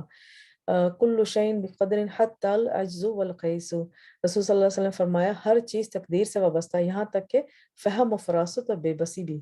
یعنی کہ اگر کوئی بہت عقل کل ہے تو وہ یہ نہ سمجھے کہ میں، کبھی ہوتا ہے نا، ہم کبھی کہتے ہیں کہ یہ فلانا انسان ہے، جو ہے اس کو اللہ تعالیٰ نے ایک عجیب یعنی کہ ان بورن کوالٹی ہے اس کی کہ بہت جلدی چیزوں کو پک کرتا ہے. تو یہ بھی اللہ تعالیٰ کی تقسیم ہے، یہ کوئی اس کے جینس میں کوئی خاص نہیں ہے کہ اس کے خاندان جو تھا وہ بہت پڑھا لکھا ہے، تو یہ بھی بس اللہ تعالیٰ کی تقسیم ہے. اور اگر کوئی بے بسی ہے، یعنی کہ کوئی کم عقل ہے، یا کسی کو کوئی لرننگ ڈسیبلٹی، یہ بھی اللہ تعالیٰ کی تقدیر ہے. تو ہر چیز کو اللہ تعالیٰ کی تقدیر سمجھ کے اس کو اپنائیں، اس کو جو ہے اس پہ خوش اور راضی رہیں. میرے ایکسپیرینس میں کافی ایسی مائیں آئیں جو کہ بچے ایک یعنی کہ نارمل بچے بھی ہیں، اور ان سے مائیں بیچاری تنگ پڑی ہوتی ہیں کہ ہم سے پل نہیں رہے، یا اللہ تعالیٰ یہ 4-5 بچے ہیں تو اس طرح سے ہم لوگ ٹیکل نہیں کر پا رہے.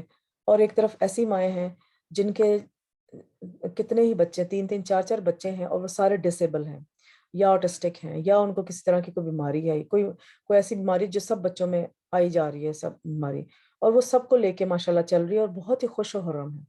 یعنی کہ وہ اس بات سے خوش ہے کہ اللہ تعالیٰ نے مجھے اولاد دی ہے، اس بات سے خوش ہے کہ اللہ تعالیٰ نے مجھے جو ہے وہ اس طرح سے مجھے اللہ تعالیٰ جنت کا سبب، یہ بچے جو میری قسمت میں ہیں، بیمار بچے، یہ اللہ تعالیٰ میرے لیے جنت کا سبب ہو سکتا ہے یہ بچے بنے. تو کتنی پیاری سوچ ہے. اور دوسری طرف اکثر مائیں اس بات سے پریشان ہوتی ہیں، ان کے نارمل صحت مند خوبصورت بچے، ہر طرح سے اللہ تعالیٰ نے ان کو بلیسنگ دی ہوئی ہے، مگر سٹل کہ ہم سے تربیت نہیں ہو رہی، اور جو ہے وہ یعنی کہ ناشکری چل رہی ہے ان کی لائف میں. تو دیکھیں دونوں صورتوں میں اگر بچے ہیں، نہیں ہیں، صحت مند ہیں، صحت مند نہیں ہے، ہر صورت میں ہمارا رویہ ایک ہی ہونا چاہیے، قلب سلیم کے ساتھ، اللہ کی رضا کے ساتھ راضی، اور جو ہے جس طرح کے حالات ہیں اس طرح کا عمل ہم لوگ کریں. اچھے، اگر آپ کو اللہ تعالیٰ صحت مند، نیک اور تابع دار اولاد دی ہے تو اس کو جو ہے وہ اس طرح سے کام لیں. ٹھیک ہے، آپ کو نہیں آتا بچوں کو پالنا، یا تو کسی سے سیکھیں. آج کل تو انٹرنیٹ کا زمانہ ہے، آپ پیرنٹنگ کے کورسز کریں، اپنے بڑوں سے سیکھیں، کسی سے بات کر لیں کہ کس طرح یہ کام میں کس طرح کروں، یہ کام میں کس طرح، اس میں شرمائیں نہ. اور اگر بچے صحت مند نہیں ہیں تو پھر میڈیکل ایڈوائس لیں. ان بچوں کو جو ہے وہ آپ اس لحاظ سے پالیں، ان کی کیا کیا ضروریات ہیں آپ ان کو اس طرح سے پورا کریں. مگر ہمارا جو بیس لائن ہے، ہمارے مائنڈ میں ہماری نیت یہ ہے کہ اللہ تعالیٰ کے لیے، اور یہ اللہ تعالیٰ نے تقدیر میں لکھا تھا اور میں اس کو نبھاؤں گی. ٹھیک ہے نا، انشاءاللہ. اس طرح جو تقدیر میں لکھا ہوتا ہے اس کے علاوہ کیا ہے، اولاد کا ملنا، موت کا وقت اور جگہ مقرر ہونا، تقدیر میں جو لکھا ہے اس میں نہ اضافہ ہو سکتا ہے نہ کمی ہو سکتی ہے. ٹھیک ہے، آپ کو موت جہاں پر ہے اللہ تعالیٰ نے لکھی ہوئی ہے وہاں پر ہی آئے گی. کسی نبی کا مجھے یاد نہیں آ رہا کہ چلے میں بات نہیں کرتی، مجھے اتنی مائنڈ میں ہے نہیں، کیونکہ موت کا جو تھا جگہ جو تھی وہ کسی جنت کے کسی لیول پہ لکھی تھی، اور وہ کسی کام کے لیے وہاں گئے تو وہیں پر روح ان کی قبض ہو گئی. تو تھوڑی ان کے لیے شروع میں عجیب بات تھی کہ میں جنت میں کیسے میری روح قبض ہوگی، مگر کسی کام کے لیے وہ اوپر گئے اور پھر ان کی روح قبض ہو گئی. اب مجھے ان کا نام یاد نہیں آ رہا. تو اللہ تعالیٰ نے ہر چیز کا ایک جگہ مقرر کی ہوئی ہے کہ یہ کہاں کب کیسے کیوں ہونا ہے. احتیاط کرنا توکل کے منافی نہیں ہے. دیکھیں اگر ہم کسی اللہ تعالیٰ کے لیے، اللہ تعالیٰ نے کوئی آزمائش دی ہے اور ہم توکل اس پہ کر رہے ہیں، مگر ساتھ اگر ہم احتیاط بھی کر رہے ہیں تو اس میں کوئی مسئلہ نہیں ہے. تو اکثر لوگ کہتے ہیں کہ ہم اللہ پہ توکل کریں گے، جو دیکھیں گے جو ہوئے گا دیکھا جائے. فار ایگزامپل یہ کرونا کی سچویشن میں لوگ جو ہے وہ ٹریولنگ اور یہ سارا کام اس طرح سے جو پریکاشنز گورنمنٹ نے دی ہیں، اور اس میں جو ہے وہ اس کو اختیار نہ کرنا اور توکل اللہ ہو کے باہر نکلنا کہ کچھ نہیں ہوگا، دیکھا جائے گا. ٹھیک ہے، اگر آپ کی قسمت میں لکھا ہوا ہے تو انشاءاللہ کچھ نہیں ہوگا، مگر احتیاط کرنا لازمی ہے. اور مگر اس کے برعکس کتنے لوگ اس طرح سے احتیاط کرتے ہیں کہ بالکل آئسولیٹ ہو جانا اور بہت زیادہ احتیاط کرنا، لوگوں سے بہت ڈسٹینس سے ملنا، ہر طرح کی پریکاشنز کرتے ہیں، مگر سٹل ان کو کووڈ ہو گیا. تو احتیاط یہ تو چلیں دوسری بات ہی، مگر احتیاط کرنا توکل کے منافی نہیں دیکھتے ہیں اس کو، کیونکہ اللہ نے انسان کو ارادہ اور اختیار بھی دیا ہے، اور یہ بھی تقدیر کا حصہ ہے کہ اس کو جس سے، یعنی کہ ارادہ اور اختیار ہے نا، احتیاط کرنا جو آپ کا ارادہ اور اختیار ہے، تو اس کو جیسے کہ باقی رزق ملتے ہیں تو یہ رزق بھی ملا ہے، تو پھر اللہ کو پہلے سے ہی پتہ ہے کہ اپنے ارادے اور اختیار کو کس طرح استعمال کرے گا۔ اور پھر بعض اوقات ہم سوچتے ہیں کہ پھر اگر سب کچھ لکھا ہوا ہے تو ہمیں کوئی احتیاط کرنے کی کیا ضرورت ہے؟ ایسا نہیں ہے۔ مطرف بن عبداللہ کہتے ہیں کہ کسی کو ایسا نہیں، یعنی کہ اگر کوئی کہے کہ میری قسمت میں لکھا ہے کہ میں جو ہوں ہر وقت میں قرآن کا اسٹوڈنٹ رہوں گا تھرو آؤٹ لائف، تو کیا فرق پڑتا ہے کہ اگر میں کسی بری جگہ پہ چلا جاؤں؟ میری تو قسمت میں لکھا ہوا ہے نا کہ میں قرآن کا اسٹوڈنٹ رہوں گا، یا قرآن کی دین اور دین کی تبلیغ کرتا رہوں گا، تو مجھے محفلوں میں جا کے، اس طرح کی محفلوں میں جا کے بیٹھنے کی کیا ضرورت ہے؟ علماء کی محفل میں میرا دل کر رہا ہے کہ میں جہاں مرضی جاؤں، اس طرح نہیں ہے، احتیاط تو کرنی ہے۔ مطرف بن عبداللہ کہتے ہیں کہ کسی کو ایسا نہیں ہونا چاہیے کہ وہ اونچے پہاڑ پر چڑھ کر خود کو اس سے نیچے گرا لے اور کہے کہ یہ میرے رب نے میری تقدیر میں مقرر کیا ہے، بلکہ اسے احتیاط اور کوشش کرنی چاہیے اور بچاؤ کرنا چاہیے۔ پھر اگر اسے کوئی تکلیف پہنچے تو وہ یقین رکھے کہ یقیناً اسے کوئی مصیبت نہیں پہنچ سکتی مگر صرف اللہ نے جو اس کے لیے لکھ دی ہے۔ بچوں کے لیے چھوٹے چھوٹے، جیسے آپ بچوں کو پڑھاتے ہیں، آپ گھر میں بچے ہیں تو ان کے ساتھ چھوٹے چھوٹے سیشنز کریں کہ ٹھیک ہے، اگر یہ آپ کے پاس تکلیف آ گئی، آپ کو کوئی چیز چبھ گئی ہے یا چھری لگ گئی ہے، تھوڑا بلڈ نکل آیا ہے، تو بچے پریشان ہو جاتے ہیں، رونا شروع کر دیتے ہیں، تو اس میں بچوں کو شروع سے ان کی گھٹی میں ڈالیں یہ بات کہ یہ اللہ تعالیٰ کی طرف سے ہوا ہے، اللہ تعالیٰ نے اس میں کوئی آپ کے لیے بہتری لکھی ہوگی، ہماری عقل ابھی چھوٹی ہے، ہمیں نہیں پتا کہ اس میں کیا ہمارے لیے بہتری ہو سکتی ہے، تو جو ہے اس کو اللہ کا اذن سمجھ کے قبول کرو اور الحمدللہ بولو۔ تو جب بچپن سے بچوں کو یہ باتیں بتانی شروع کریں گے نا، اور ان کے دل اور دماغ میں یہ باتیں لائیں گے، تو وہ لائف کے چیلنجز میں جب وہ انڈیپینڈنٹ ہوں گے تو اتنی آسانی سے نہیں گھبرائیں گے انشاءاللہ تعالیٰ۔ تو یہ بات ہوئی۔ ٹھیک ہے۔ I just wanted to say it's Idris alayhi salam, the second prophet, I think. یس یس یا سو ادریس علیہ السلام تھے جو کہ جن کی روح جو تھی وہ جنت میں قبض کی گئی تھی، اور وہ کسی کام کے لیے جنت میں گئے تھے تو وہیں پر موت کا فرشتہ ان سے آ ملا۔ Yeah, he wanted to talk to the angel of death because he wasn't ready to be taken away from the earth. And Allah Ta'ala had sent the angel of death to the fourth heavens to take Idris alayhi salam's soul. And then the angel of death was like, how can I take his soul from the fourth heaven? But then the angel from the earth brought him up to the heavens. And that's how, yeah, subhanallah. سبحان اللہ۔ سو یا جزاک اللہ خیر شوال، so nice of you. میرے mind میں نہیں تھا اتنا clear, مگر مجھے یہ بات یاد تھی کہ جہاں پر موت نے آنا ہے، جو اللہ نے لکھی ہوئی ہے وہ موت وہاں آنی ہے، تو شوال نے کلیئر کر دیا، جزاک اللہ خیر۔ تو ادریس علیہ السلام تھے تو وہ موت کے لیے ابھی ریڈی نہیں تھے، تو انہوں نے کہا کہ میں جو ہوں، اینجل کو کہا کہ مجھے لے جاؤ، تو دا مومنٹ جب وہ چوتھی جنت پہ پہنچے تو وہاں پر موت کا فرشتہ بھی ان سے آ ملا، اور موت کا فرشتہ بھی حیران تھا کہ میں جنت میں کیسے حضرت ادریس علیہ السلام کی جو ہے وہ روح قبض کروں گا۔ تو سبحان اللہ، اللہ نے ایسے موقع بنا دیا، ایسا ایونٹ کریٹ کر دیا اللہ تعالیٰ نے کہ اللہ تعالیٰ کا وہ حکم ہو کے رہا۔ تو سم ٹائمس ہمارے مائنڈ میں کچھ چیزیں ہوتی ہیں، پتہ نہیں یہ کیسے ہوگا یا فلانا کام کیسے ہوگا، تو وہ ایسے ہو جاتا ہے اور ہم لوگ کہتے ہیں یہ تو معجزہ ہی ہو گیا ہے۔ سو سبحان اللہ۔ تو یہ وہی بات ہے کہ اللہ تعالیٰ کی جو ہے نا، ٹھیک ہے ہم سوچیں، احتیاط کریں، پلاننگ بھی کریں، مگر اتنا زیادہ اس پلاننگ میں اور احتیاط میں اتنے آگے نہ بڑھ جائیں کہ جو ہے وہ اللہ تعالیٰ کے جو ہے نا نافرمانی کرنا شروع کر دیں۔ فار ایگزامپل، ہم موت سے بچنے کے لیے اتنا نہ بچنا شروع کر دیں کہ ایک یہ جنگ والا ملک ہے تو وہاں سے بھاگ کے دوسری جگہ چلے جائیں کہ یہاں تو جنگ ہو رہی ہے، میں تو مر جاؤں گا، اور وہاں سے بھاگ کے جو ہے دوسرے ملک میں چلے جائیں کہ وہ امن والا ملک ہے تو مجھے جو ہے وہاں پہ میری موت نہیں آئے گی۔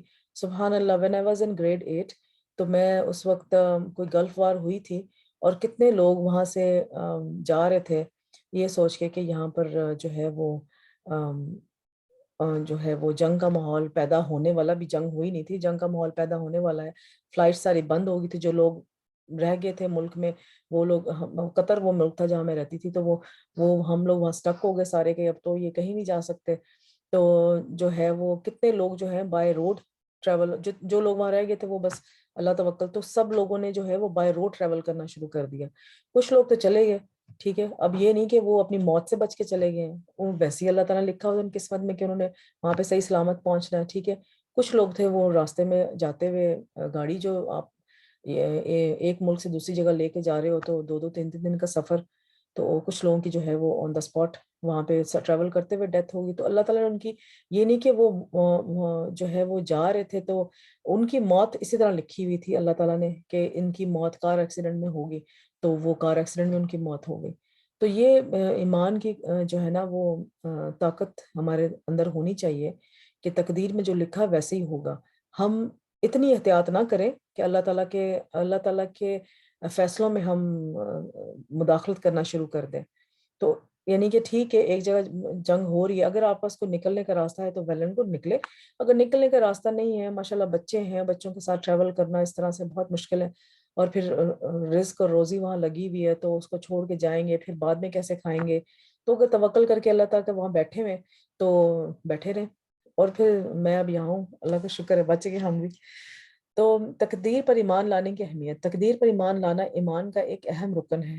حضور اکرم صلی اللہ علیہ وسلم فرمایا کوئی بندہ اس وقت تک مومن نہیں ہو سکتا جب تک 4 چیزوں پر ایمان نہ لائے، اس بات کی گواہی دے کہ اللہ کے سوا کوئی عبادت کے لائق نہیں، اور بے شک میں محمد صلی اللہ علیہ وسلم اللہ کا رسول ہوں، اس نے مجھے حق کے ساتھ بھیجا ہے. موت پر ایمان لائے، موت کے بعد دوبارہ زندہ ہونے پر اور تقدیر پر ایمان لائیں. تو وہی ہماری جو بیسک ایمانیات کی جو ہماری شروع سے ہم پڑھتے آ رہے ہیں، بچپن سے طوطے کی طرح رٹا ہوا ہے، تو اس کو جو ہے اپنی زندگی میں لانے کی کوشش کریں کہ تقدیر پر ایمان.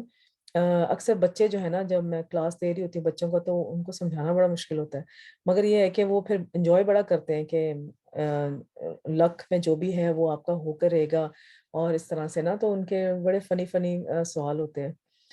تو چلے آگے چلتے ہیں، ٹائم بہت ہو جائے گا اس طرح.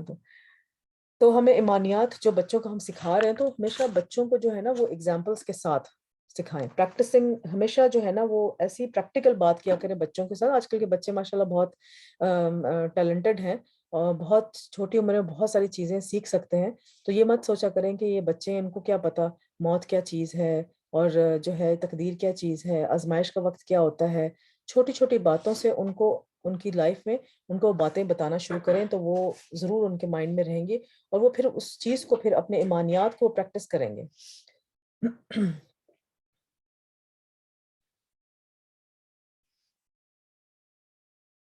تو یہ اسی بات کی جو ہے وہ آگے اس کو بریک ڈاؤن کر کے اس کے بتایا ہوا ہے. ایمان کی اصل حقیقت، نبی صلی اللہ علیہ وسلم فرمایا ہر چیز کی حقیقت ہوتی ہے، اور کوئی شخص اس وقت تک ایمان کی حقیقت کو نہیں پہنچ سکتا جب تک اسے یہ یقین نہ ہو جائے کہ اسے جو چیز پہنچی ہے وہ اس سے خطا نہیں ہو سکتی، اور جو چیز خطا ہو گئی ہے وہ اسے پہنچ نہیں سکتی. جب تک اسے یہ یقین نہ ہو جائے کہ جو چیز پہنچی ہے وہ اس سے خطا نہیں ہو سکتی، اور جو چیز خطا ہو گئی ہے وہ اس سے پہنچ نہیں سکتی. لہٰذا ہمیں اس بات کا یقین ہونا چاہیے، اور جب یہ یقین ہوتا ہے تو انسان جب کوئی تکلیف آتی ہے تو اس کو سہنا آسان ہو جاتا ہے. یعنی کہ پہلے سے آپ نے یو آر پرو ایکٹیو، پہلے سے آپ نے جو ہے وہ مائنڈ میں ایک بات ہے کہ ابھی میرے پاس اچھا اللہ تعالیٰ کا فضل ہے، تو ہو سکتا ہے کبھی چھن جائے. تو جب آلریڈی آپ پریپیئرڈ ہوتے ہیں مائنڈ میں تو اس چیز کو فیس کرنا آسان ہوتا ہے، رادر کہ اس پوائنٹ پہ ہم پہنچے کہ جب ہم بالکل پریپیئرڈ نہیں، اور آل آف اے سڈن کچھ ہو گیا، اور ڈیفینیٹلی وہ آپ کو بہت بڑا دھچکا دے گا، ڈپریشن سے نکلنا مشکل ہو جائے گا. تو always be prepared for the things which you are not expecting، whether خوشی کی بات ہے، غمی کی بات ہے، ٹھیک ہے، اور اللہ پہ توکل. تو اس کو وہ چیز سہنا آسان ہوتا ہے کہ مکتوب لکھی ہوئی ہے، یہ نہ ہو، یہ تو ہونا ہی تھا، اور اس کے پیچھے کوئی حکمت ہے، اور اللہ کی حکمت علم پر مبنی ہے. اللہ اپنے بندوں پر ظلم نہیں کرنے والا، اس پر ضرور کوئی خیر ہوگی، اس چیز کے آنے کا کوئی مقصد ہے. ٹھیک ہے، تو ہر چیز کے آنے کا کوئی نہ کوئی مقصد ہوتا ہے، اور وہ انسان کو فوراً بھی نہیں سمجھ آتا. سم ٹائمز فوراً سمجھ آ جاتا ہے، ٹھیک ہے، اور سم ٹائمز جو ہے وہ نہیں فوراً سمجھ آتا، آپ کو کچھ دیر لگ جاتی ہے، کچھ سال لگ جاتے ہیں. اور پھر آپ کہتے ہیں ہاں فلانا جو ہے وہ کام میرے ساتھ ہوا تھا تو جو ہے اس لیے ہوا تھا. تو جیسے ایک بندے میں کی بات میں کروں میرے ایکسپیرینس میں ہے تو وہ میں نام نہیں لوں گی. تو وہ یہ کہ اس نے 2 کلاسز اسکپ کی اپنی لائف میں, 2 کلاسز اسکپ کر کے. It was very hard for that person کہ وہ 2 کلاسز اسکپ کر کے. تو اور کیونکہ 2 کلاسز کیوں لیٹ ایڈمیشن ہوا تھا اور پھر پاکستانی سسٹم میں تھا تو اس نے پھر 2 کلاسز اسکپ کی جو ہارڈ تھا, اور پھر بلنگ بہت زیادہ ہوتی تھی, اتنا بڑا بچہ کلاس میں ہے. سو سم ہاؤ وہ بچہ اس چیز سے گزرا, مگر اس چیز نے اس ایکسپیرینس نے اس کو اتنا زیادہ اسٹرینتھن کیا کہ وہ کبھی بھی کوئی چیز سے جو ہے نا وہ گھبراتا نہیں, اور لوگوں کے تانے اور لوگوں کی باتوں سے وہ انگزائٹی میں اتنی آسانی سے آ نہیں سکتا وہ بندہ. تو اچھی بات ہوتی ہے اس وقت انسان کو لگ رہا ہوتا ہے کہ میرے ساتھ یہ کیوں ہو رہا ہے, مگر وہ سم ہاؤ آپ کو زندگی کے ہو سکتے ہیں 15-20 سال بعد جا کے وہ چیز آپ کے کام آ رہی ہو, کہ آپ اس چیز کو آپ نے بچپن میں اس چیز ایکسپیرینس کیا ہے اور وہ آپ کو بڑے ہو کے وہ چیز کام آ رہی. تو ہے تو اللہ تعالیٰ کی حکمت نا, ہے تو اللہ تعالیٰ کی بھلائی نا. تو اگر اس وقت سالوں سال گزر جانے کے بعد بھی آپ کو کوئی ایسی چیز کھٹک رہی ہے جو کہ آپ کے دماغ میں ہے اوکے میرے ساتھ وہ معاملہ ہوا تھا تو اس کی حکمت پتہ نہیں کیا تھی, ہو سکتا ہے آپ کے سامنے نہ وہ حکمت آئے, آپ کے بچوں کے لیے کام آ جائے, کسی اور کے لیے کام آ جائے وہ حکمت, تو اللہ نے آپ کے ذریعے وہ کسی اور کو چیز دکھانی تھی تو وسیلہ آپ بنے, تو یہ بھی معاملہ ہو سکتا ہے. ٹھیک ہے. تقدیر کو جھٹلانا اس سے اعمال کی عدم قبولیت ہوتی ہے. دیکھیں کیسے. ابو امامہ رضی اللہ تعالیٰ عنہ سے روایت ہے کہ حضور اکرم صلی اللہ علیہ وسلم فرمایا 3 لوگوں سے اللہ نہ کوئی قرض قبول کرے گا نہ نفل, نہ کوئی فرض قبول کرے گا نہ کوئی نفل, ان کی نمازیں قبول نہیں ہوں گی. ایک والدین کا نافرمان, استغفر اللہ. دوسرا احسان جتانے والا, کہ میں نے کسی کو کوئی گفٹ دیا ہے اور اس کو جو ہے وہ جتایا کہ میں یعنی کہ کوئی بھی آپ کے ساتھ کسی نے کوئی اچھا کام کیا ہے تو آپ اس کو جتائیں کہ میں نہ ہوتی تو تم آج یہاں نہ ہوتے یا ہوتی. اور تیسرا ہے کہ تقدیر کو جھٹلانے والا. ٹھیک ہے. تو ان چیزوں کی مسائل کے پیچھے آپ کی نمازیں قبول ہونا مشکل ہیں. ابن عمر رضی اللہ تعالیٰ عنہ قسم کھا کر فرماتے تھے کہ اگر تقدیر کا انکار کرنے والوں میں سے کسی کے پاس احد پہاڑ کے برابر سونا ہو اور وہ سب کا سب اللہ کی راہ میں خرچ کر دے تب بھی اللہ اس سے قبول نہیں کرے گا جب تک کہ وہ تقدیر پر ایمان نہ لائے. استغفر اللہ. یعنی کہ کتنا امپورٹنٹ ہے ہمارے لیے اس بات کو دیکھیں نا, ہماری لائف میں کتنی امپورٹنٹ ہے تقدیر پر ایمان لانا. ہم لائف میں ہر سیکنڈ جو بھی کام جو بھی گزر رہا ہے اور جو بھی آنے والا ہے, جب تک ہم تقدیر پر ایمان نہیں لائیں گے تو ہمارا تو جینا ہی مشکل کر لیں گے ہم اپنے لیے. اور کتنے لوگ انگزائٹی کا شکار اس بات پہ ہوتے ہیں کہ وہ اپنے پاس کو نہیں بھلا سکتے اور وہ اپنے آنے والے کے لیے اتنا پریشان رہتے ہیں کہ انہوں جو ہے انگزائٹی, ڈپریشن اور سوسائڈل اٹیمپٹس تک لوگ کر لیتے ہیں. جب انسان کا تقدیر پر ایمان ہو جائے گا تو کتنا بڑا سائیکولوجیکل پریشر انسان کے اوپر سے ختم ہو جائے گا. یہ کتنا بڑا بینیفٹ ہے ہم لوگوں کے لیے.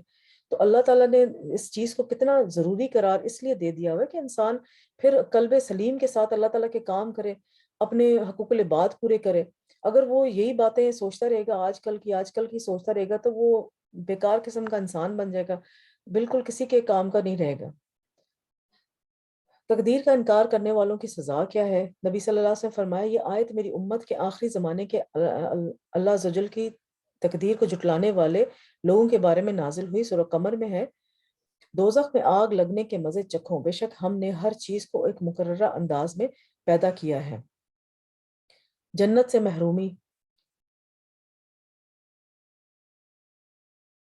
کہ اللہ تعالیٰ نے ہر چیز کو ایک تقدیر کے ساتھ پیدا کیا ہے کہ اس کی تقدیر اللہ تعالیٰ نے لکھی ہوئی تھی, اور جو اس کو نہیں مانے گا وہ دوزخ کا مزہ چکھے گا. اللہ تعالیٰ ہمیں نجات دے دوزخ سے. جنت سے محرومی, حدیث ہے نبی صلی اللہ علیہ وسلم فرمائے جنت میں والدین کا نافرمان, جادو پر ایمان رکھنے والا, عادی شراب خور اور تقدیر کو جھٹلانے والا داخل نہ ہوگا. ٹھیک ہے. تو یہ سارے آلموسٹ یہ ساری چیزیں جو ہیں وہ حقوق العباد میں آ جاتی ہیں. تقدیر پر ایمان لانے کے فائدے کیا ہیں؟ جیسے کہ ایک تو سب سے بڑا فائدہ یہ ہو جائے گا, آپ سائیکولوجیکل جو ایک پریشر ہوتا ہے انسان کے اوپر پاسٹ کا اور فیوچر کا, اس سے انسان نجات حاصل کر لیتا ہے. ٹھیک ہے. خوش و خرم زندگی گزارتے ہیں. قضاء قدر پر ایمان لانا مسلمانوں کو اپنے رب پر توکل کرنے والا بنا دیتا ہے.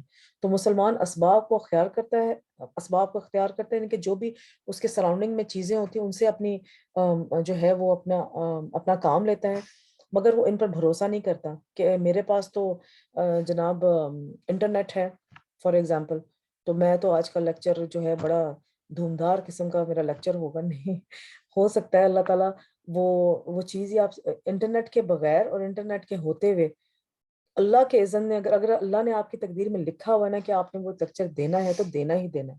اگر نہیں لکھا ہوا تو بے شک آپ انٹرنیٹ ہو، زبان ہو، کتنے، مگر اگر آپ تقدیر میں لکھا نہیں دینا تو نہیں دینا.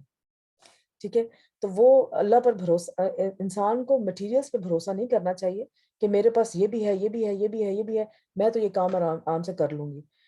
اللہ پہ بھروسہ کرنا چاہیے. اپنی آپ تیاری پوری رکھیں مگر بھروسہ اللہ پہ کریں کہ اللہ تعالیٰ تو ہی کرانے والا ہے، تو نہیں کروانا ہے، میری تو کوئی اوقات نہیں ہے. بے شک یہ جتنے مرضی زندگی کی آسائشیں میرے پاس ہیں، ہر چیز اللہ کی قدرت اور معیشت کے مطابق ہوتی ہے. یہ بات مسلمان کے دل کو مطمئن اور نفس کو پرسکون کرتی ہے. بس وہ جانتا ہے کہ اللہ نے میری تقدیر میں جو مقرر کیا ہے وہ لازمی ہو کر رہے گا، تو وہ اپنے مطلوب سے محروم ہو جانے پر غمگین نہیں ہوتا.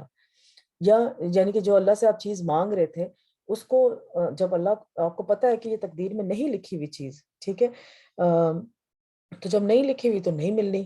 ٹھیک ہے، تو اللہ کی رضا میں راضی رہنے میں ہی انسان کی بھلائی ہے اور سکون ہے.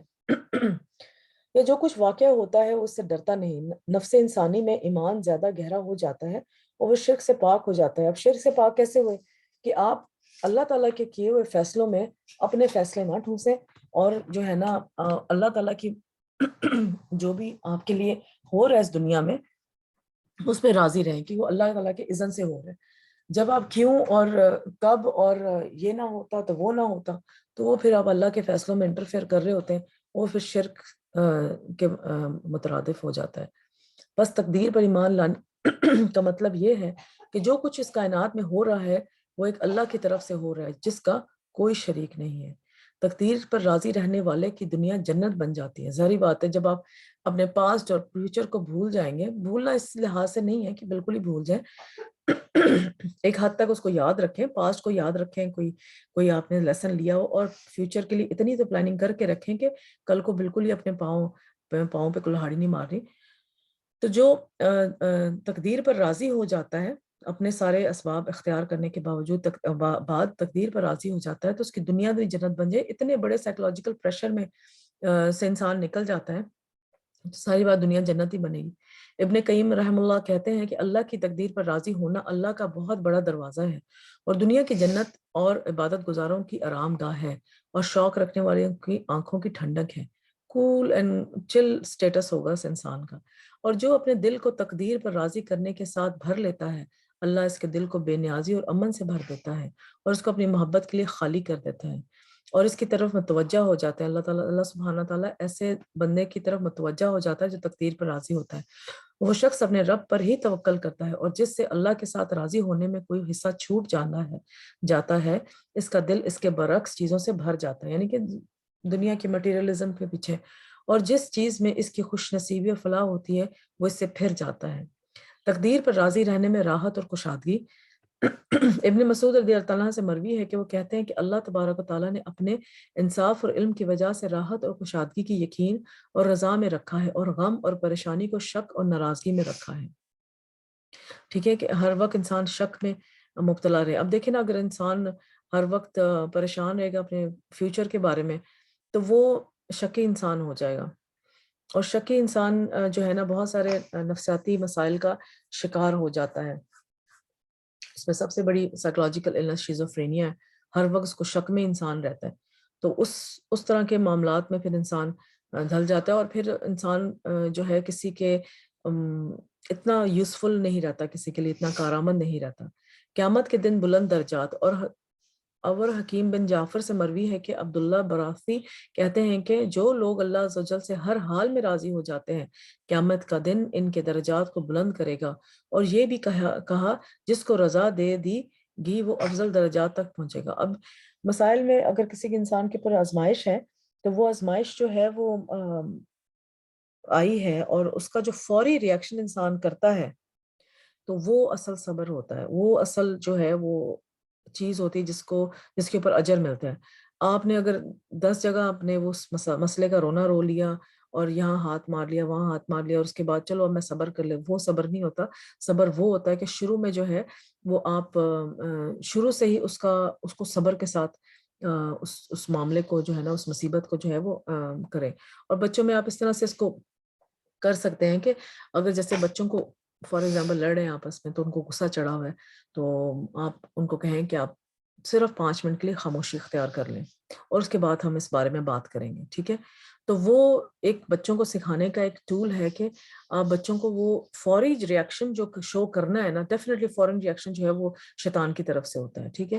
اور ویسے بھی آپ نے مشاہدے میں آپ کے ایکسپیرینس میں بات آئی ہوگی کہ جب ہم کسی چیز کو فوری ریاکٹ کرتے ہیں تو اس کا نتیجہ بہت ڈفرینٹ ہوتا ہے اس سے جب ہم فوری ریاکٹ نہیں کرتے۔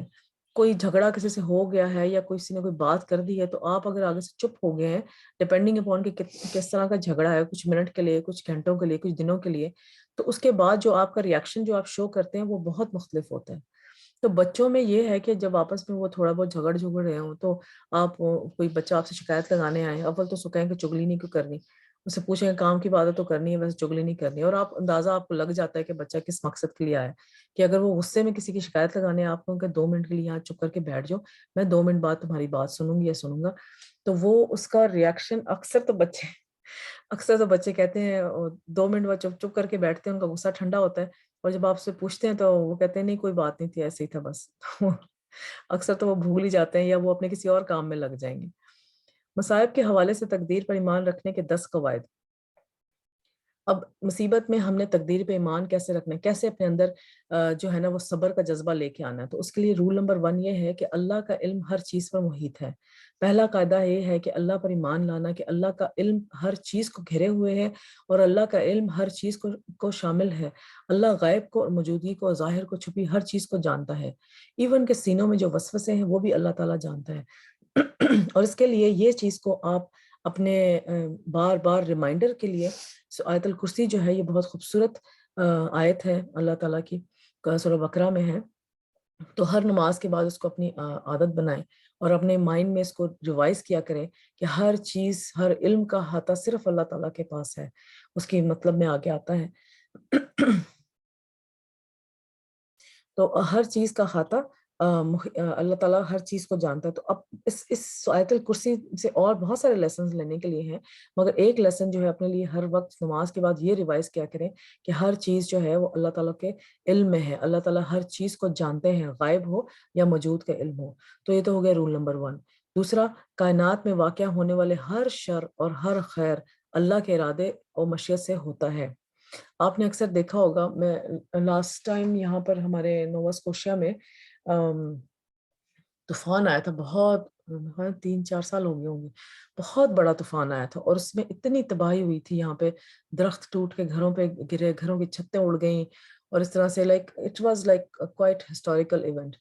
تو اس میں یہ تھا کہ جب ہم لوگ ایسے جب وہ طوفان ختم ہوا اور جو ہے راستے وغیرہ کلیئر ہوئے تو ہم لوگ جا رہے تھے اور راستے میں ہم نے دیکھا کہ اتنے موٹے موٹے درخت جو کہ آپ اتنا بڑا سرکل ان کا بنتا ہے، وہ جڑوں سے اکھڑ کے باہر آ گئے ہوئے تھے، جڑوں سے اکھڑ کے باہر آ گئے ہوئے تھے، مگر اس کے ساتھ جو ایک پتلا سا درخت جو کہ آپ کے دونوں ہاتھوں کے درمیان آ جائے، آپ اس کو سرکل کریں نا تو دونوں ہاتھوں کے درمیان آ جائے، وہ ویسے کا ویسے کھڑا ہے۔ سبحان اللہ۔ تو اب اس کے وہ جو جڑ سے اکھڑ کے نکل آیا درخت، اتنا موٹا درخت نکل آیا جو کہ پرانا درخت نکل آیا، اس کے اکھڑنے میں کیا حکمت ہے، اور اس کے ساتھ ہی بالکل ایک قدم کے فاصلے پہ دوسرا درخت ہے جو کہ بالکل ہی پتلا سا ہے، وہ ویسے کا ویسے وہاں پہ کھڑا ہے۔ تو سبحان اللہ، اللہ تعالیٰ اپنی دیکھیں اس چیزوں سے اللہ تعالیٰ کیسے دکھاتے ہیں انسان کو کہ میں جس پہ عذاب لانا چاہوں تو وہ جتنا مرضی طاقتور انسان ہو، اس پہ جو ہے میں جب عذاب لانا چاہوں گا تو آ جائے گا اس پہ عذاب، اور جو سچا انسان ہوتا ہے بے شک وہ جتنا مرضی کمزور ہو تو اس پہ اگر عذاب نہیں آئے گا تو اس کے ساتھ ہی کھڑا ہوگا، اس پہ عذاب نہیں آئے گا۔ سبحان اللہ۔ تو اب جیسے لوگ پہاڑوں میں سفر کرتے ہیں یا پہاڑوں میں جیسے سڑکیں بنی ہوتی ہیں تو اکثر پکچرز میں نے یہ دیکھا ہے کہ وہ اتنا بڑا جو ہے وہ پتھر جیسے راک سٹون سلائڈنگ ہوتی ہے تو اس میں انہوں نے اویئر بھی کیا ہوتا ہے کہ یہاں پہ جو ہے پتھر وغیرہ گرنے کا خطرہ ہے، تو اکثر یہ ہوتا ہے کہ گاڑی یا تو سامنے وہاں آ کے رک جائے گی، یا جو ہے وہ گاڑی وہاں سے گزر جائے گی، پھر وہ پتھر نیچے گرے گا اور پوری زمین کو ہی جو ہے نا وہ پوری سڑک کو ہی تباہ کر دے گا۔ تو چھوٹی چھوٹی مثالوں سے انسان اپنے اندر جو ہے نا یہ بات لا کے انسان اس چھوٹی چھوٹی مثالوں سے سیکھے کہ اللہ تعالیٰ نے جب تقدیر میں لکھا ہوتا تو یہ پتھر ہمارے اوپر آ پڑنا تھا، نہیں لکھا تھا تو ہم بچ گئے۔ ٹھیک ہے، تو ہر حال میں اللہ کا شکر۔ تقدیر میں لکھا اللہ کا ہر فیصلہ حکمت اور مصلحت پر مبنی ہوتا ہے، ٹھیک ہے نا۔ اگر وہ گزرتے ہوئے پتھر اوپر گرنا تھا تو پھر بھی اس میں اللہ تعالیٰ کی حکمت تھی، اگر نہیں گرنا تھا تو وہ بھی حکمت تھی، ٹھیک ہے۔ بظاہر نظر آنے والے شر میں بھی خیر ہوتی ہے، اور شر کے فیصلے میں بھی خیر چھپی ہوتی ہے، جیسے کہ سورہ بقرہ میں ہے، اور یہ ممکن ہے کہ جس چیز کو تم ناپسند کرتے ہو وہ تمہارے لیے اچھی ہو، اور یہ بھی ممکن ہے کہ جس چیز کو تم پسند کرتے ہو وہ تمہارے لیے بری ہو، اچھی نہ ہو۔ اصل بات یہ ہے کہ اللہ بہتر جانتا ہے، تم نہیں جانتے۔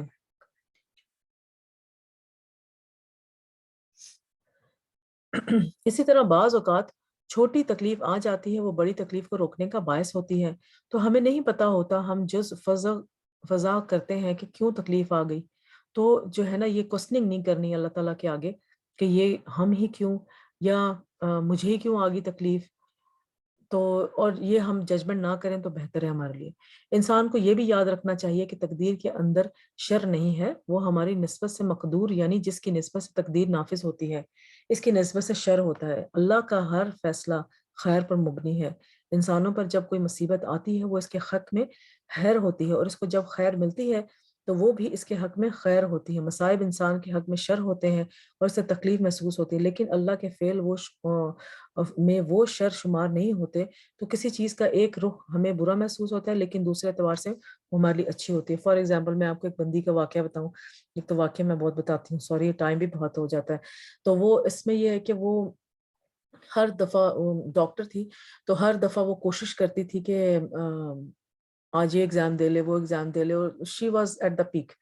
اور پھر جب بھی وہ جب پھر اللہ تعالیٰ نے اس کو تھوڑا بہت یعنی کہ قرآن کی طرف لے کر آئے، تو وہ جب بھی وہ اس کی طرف اپنے کیریئر کی طرف جانے کی کوشش کی، کوئی نہ کوئی اس میں ہرڈل آ جاتی تھی، کوئی نہ کوئی ہرڈل آ جاتی تھی، مگر جب وہ قرآن کی طرف آتی تھی تو اس کی زندگی کافی آسان ہو جاتی تھی، اور اس کا جو ہے نا وہ معاملہ کافی اچھا، اس کو انٹرسٹ پیدا ہونا شروع ہو گیا قرآن سے، آہستہ آہستہ اس کا اپنے کیریئر کی طرف سے ہٹے، حالانکہ وہ پیک پہ تھی اور اس نے کافی کچھ پڑھ لیا، مگر اللہ تعالیٰ نے اس کی تقدیر میں لکھا ہوا تھا، اللہ تعالیٰ نے اس کو ایسے ہی لے کر آنا تھا کہ ایک ٹاپ آف دا کیریئر کے پیک پہ پہنچا کے پھر ریورس گیئر لگا، اس کو ریورس گیئر تو خیر نہیں لگا، آگے چلتی گئی وہ قرآن کو جب، تو اس نے وہ ریورس گیئر سینس میں کہہ رہی ہوں کہ اس نے وہ پریکٹس چھوڑ دی اور پھر قرآن کے ساتھ اس نے اپنا تعلق بنا لیا، اور پھر وہ اس کو کبھی وہ محسوس بھی نہیں ہوا کہ اس نے اپنا اتنا پیک پہ گیا ہوا کیریئر کو کیسے اور کیوں چھوڑ دیا، کبھی اس نے اس بات کو جو ہے وہ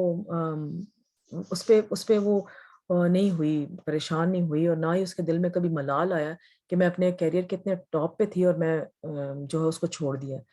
تو کیونکہ اللہ تعالیٰ نے اس کے نصیب میں لکھا ہوا تھا کہ اس نے قرآن سے تعلق بنانا ہے، اس کو پڑھنے پڑھانے کا اس نے کام کرنا ہے، تو جب وہ اس تقدیر پہ راضی ہو گئی تو اللہ تعالیٰ نے اس پہ بھی قلب سلیم عطا کر دیا کہ اس نے اپنا کیریئر چھوڑ دیا، ٹھیک ہے۔ تو یہ ہے تقدیر پہ راضی ہونے کا ایک فائدہ یہ ہوتا ہے کہ جو مرضی آپ کی زندگی میں جتنا بڑا نقصان ہو جائے، آپ اللہ کی تقدیر پہ راضی رہتے ہیں اور آپ کو وہ دل بہت سکون میں رہتا ہے، اور آپ کو پھر پچھتاوا نہیں ہوتا کہ وہ کام نہ ہوا ہوتا یا اس طرح سے نہ ہوا تھا۔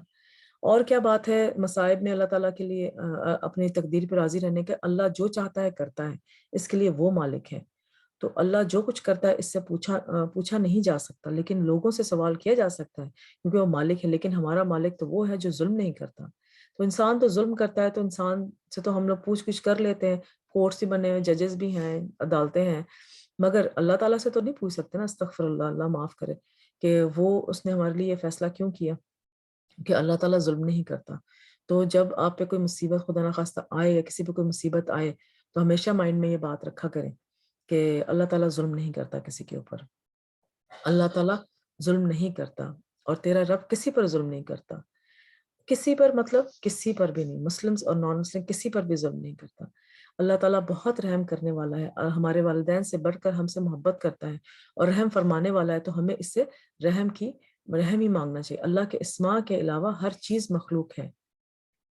اللہ خالق کو کل شیء، کہہ دیجئے کہ اللہ ہر چیز کو پیدا کرنے والا ہے، اور اس نے ہر چیز کو پیدا کیا، پھر اس کا اندازہ مقرر کیا، پورا اندازہ یعنی کہ تقدیر اللہ تعالیٰ نے بنائی، اور پھر مقرر کیا یعنی کہ بالکل بیلنس طریقے سے ہر انسان کی زندگی میں کیا کچھ ہونے والا ہے، وہ ہر چیز اللہ تعالیٰ نے بیلنس کی ہے۔ حالانکہ اللہ ہی نے تمہیں پیدا کیا اور اس سے بھی جو تم کرتے ہو، تمہارے کام ہمارے کام اللہ کی مخلوق ہیں۔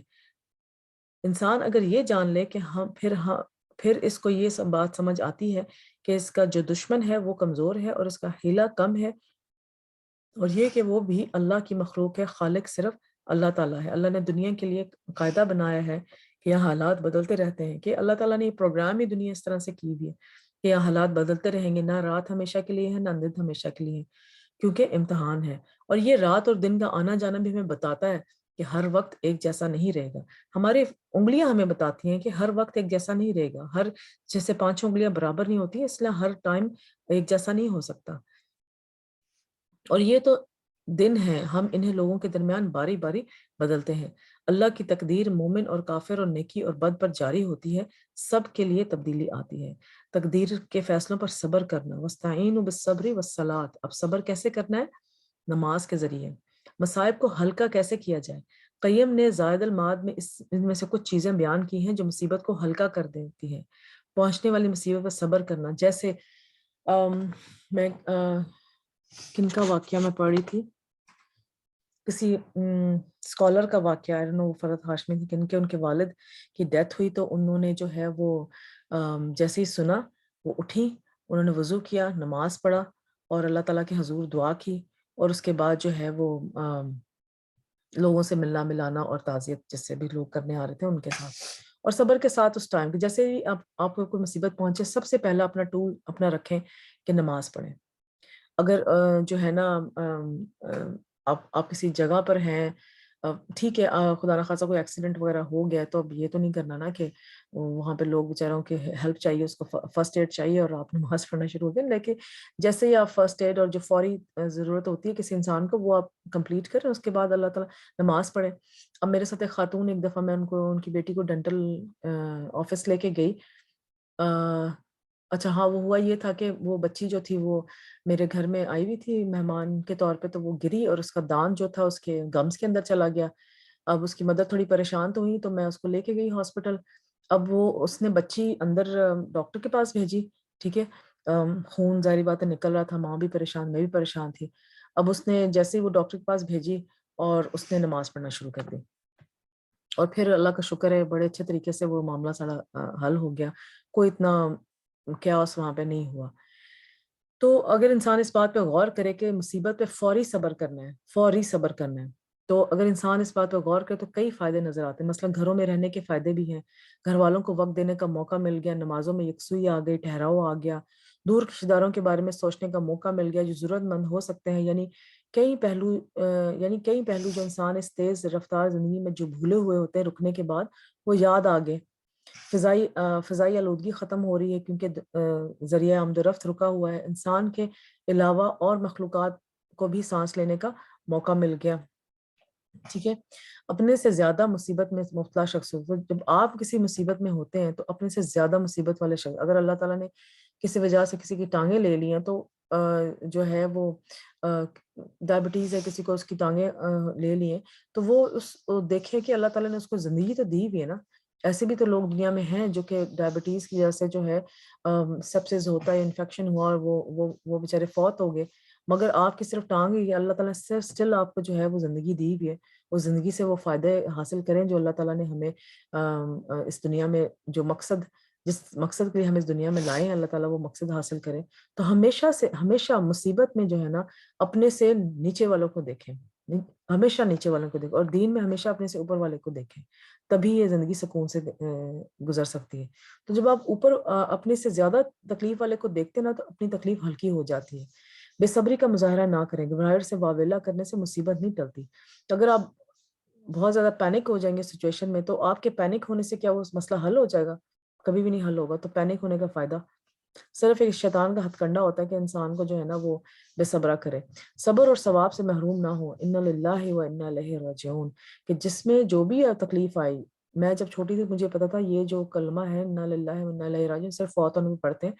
یہ آپ کو کوئی بھی مصیبت آئے تو اس میں پڑھیں. گلاس ٹوٹ گیا آپ یہ دعا پڑھیں کہ اللہ تعالیٰ کی چیز سے لے لی، اللہ تعالیٰ نے دی تھی، اللہ نے لے لی. انا للہ و انا الیہ راجعون. ہم اللہ سے ہم اللہ کی طرف ہی پلٹ کر جانا ہے.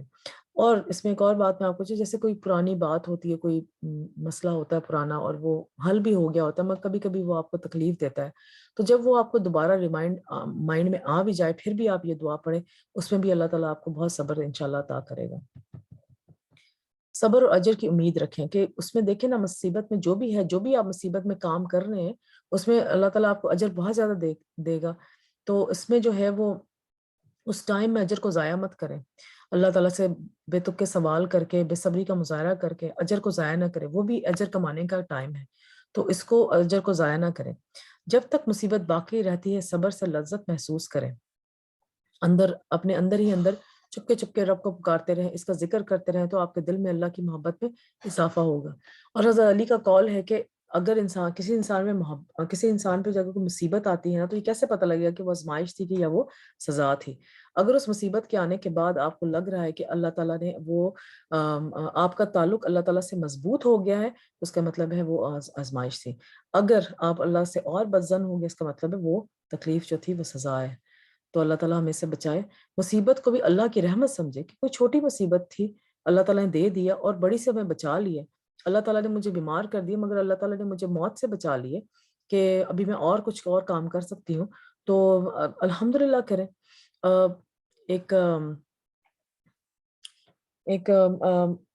کسی فیس بک پہ میں نے اس بندے کا نام بھی مجھے بھول گیا، بڑا فیمس وہ بندہ تھا، بہت ہی امیر، اس نے فراری وغیرہ پتہ نہیں کیا کیا رکھا ہوا تھا.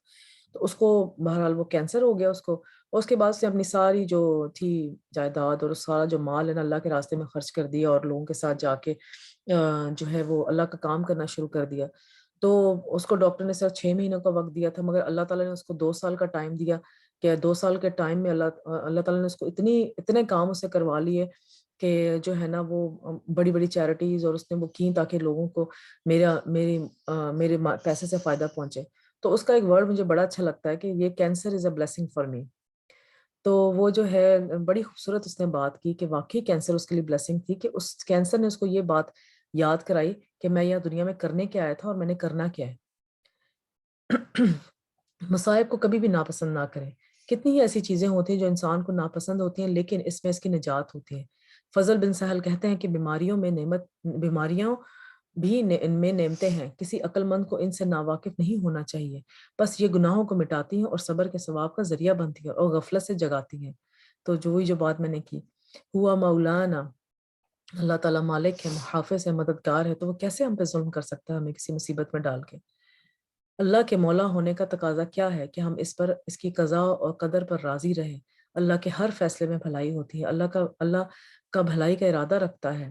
حضور اکرم صلی اللہ علیہ وسلم نے فرمایا کہ اللہ جس کے ساتھ بھلائی کا ارادہ کرتا ہے اس کو مصیبت میں مبتلا کرتے ہیں. کتنی خوبصورت بات ہے. اچھا، اکثر لوگوں میں یہ عادت ہوتی ہے کہ وہ کسی مصیبت آئے تمہارے گناہوں کی سزا مل رہی ہے تو وہ اس طرح کے کلمات کہنے سے جو ہے نا وہ ذرا گریز کریں. یہ کوئی اچھے کلمات نہیں، اگلا بیچارہ اور ڈپریشن میں جائے گا. تو اس کو اگر کوئی دائمی بیماری میں تو اس کو صحیح بخاری کی حدیث سنائے کہ اللہ تعالیٰ جس کے ساتھ بھلائی کا ارادہ کرتے ہیں اس کو مصیبت میں مبتلا کرتے ہیں کہ تم تو مبارک ہو، تمہیں تو اللہ کتنے پیارے بندے ہیں. تو یہ کتنی ریلیونگ یہ بات ہے اگر کسی انسان مبتلا ہے مصیبت میں. مگر شرط یہ ہے کہ صبر، انیشیل ریاکشن آپ کا صبر اور اللہ تعالیٰ کی رضا میں راضی ہونا. مصیبت میں انسان کے لیے کئی بہتریاں ہوتی ہیں. سورہ نور میں ہے، تم اسے اپنے لیے برا مت سمجھو بلکہ یہ تمہارے لیے بہتر ہے. مومن کے ہر حال میں خیر ہوتی ہے. رسول اللہ نے فرمایا مومن کا معاملہ بھی عجیب ہے، اس کے لیے ہر بات میں بھلائی ہے اور یہ مومن کے سوا کسی کے لیے نہیں ہے. کہ مومن جو ہے وہ مومن کب بنتا ہے کہ وہ صبر میں آزمائش میں جو ہے وہ صبر کرے اور خوشی میں جو ہے وہ اللہ تعالیٰ کا شکر ادا کرے اور تکبر نہ اختیار کرے. تو ون ون سچویشن ہے مومن کے لیے. اور مومن کا معاملہ ویسے بھی ان دا مڈل آف درمیان میں ہوتا ہے خوف اور امید کے.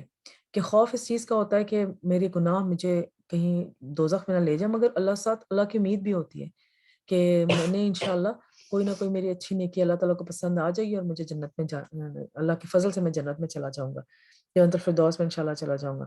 تو مومن جو ہے نا ہر وقت ون ون سچویشن ہے، تو جب انسان ہر وقت ون ون سچویشن میں ہے تو پھر ٹینشن کس بات کی ہے، ڈپریشن کس بات کا ہے؟ ایمان والوں کو چاہیے کہ وہ اللہ تعالیٰ پر ہی بھروسہ کرے، مومنوں کو اللہ پر بھروسہ کرنا چاہیے، توکل کرنا چاہیے، کیونکہ جو اللہ پر بھروسہ کرتا ہے وہ نامراد نہیں ہوتا۔ توکل کیا ہے؟ اب اس کا روٹ لیٹر کیا ہے؟ وقل۔ کسی بھی کام میں کسی اور پر اعتماد کرنے پر دلالت کرتا ہے، اس کو وکیل بنانے پر اس سے لفظ توکل نکلا ہے، جس کا معنی یہ ہے کہ کام میں بے بسی کا اظہار کرنا اور اپنے علاوہ کسی اور پر اعتماد کرنا۔ تو اپنے علاوہ کسی اور پر اعتماد کرنے والی ایک ہی ذات ہے جس پہ ہم پورا اعتماد کر سکتے ہیں، وہ کیا ہے؟ اللہ تعالیٰ کی ذات۔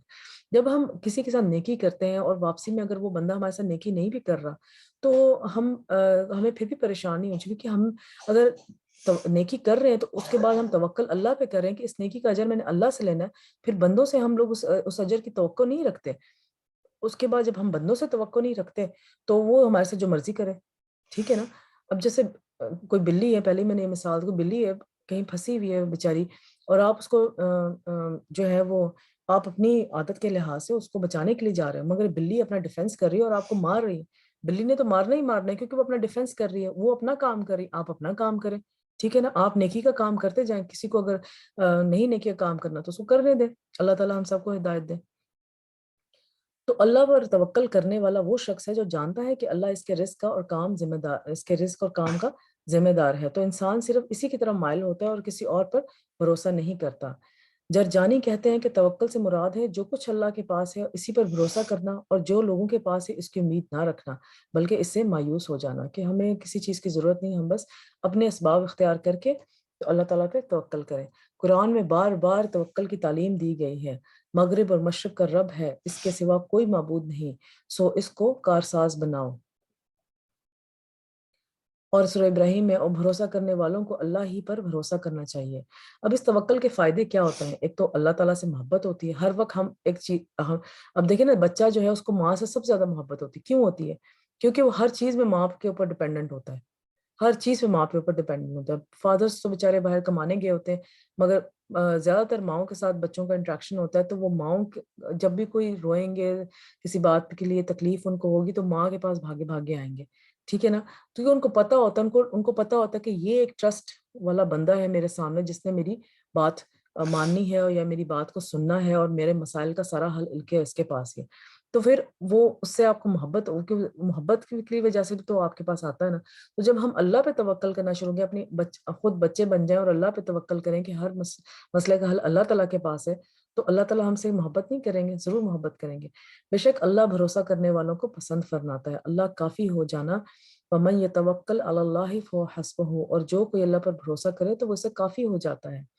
اور اللہ پر بھروسہ کرو اور اللہ کافی ہے۔ ہر جگہ قرآن میں اللہ تعالیٰ پر توکل کرنے کی بات کی ہے۔ اللہ پر توکل کرنے کی بات کیوں کی؟ کہ انسان ایمان پر جو ہے وہ تقدیر پر ایمان لائے کہ جو بھی ہو رہا ہے وہ اللہ کے اذن سے ہو رہا ہے، اللہ کی تقدیر پر راضی رہنا۔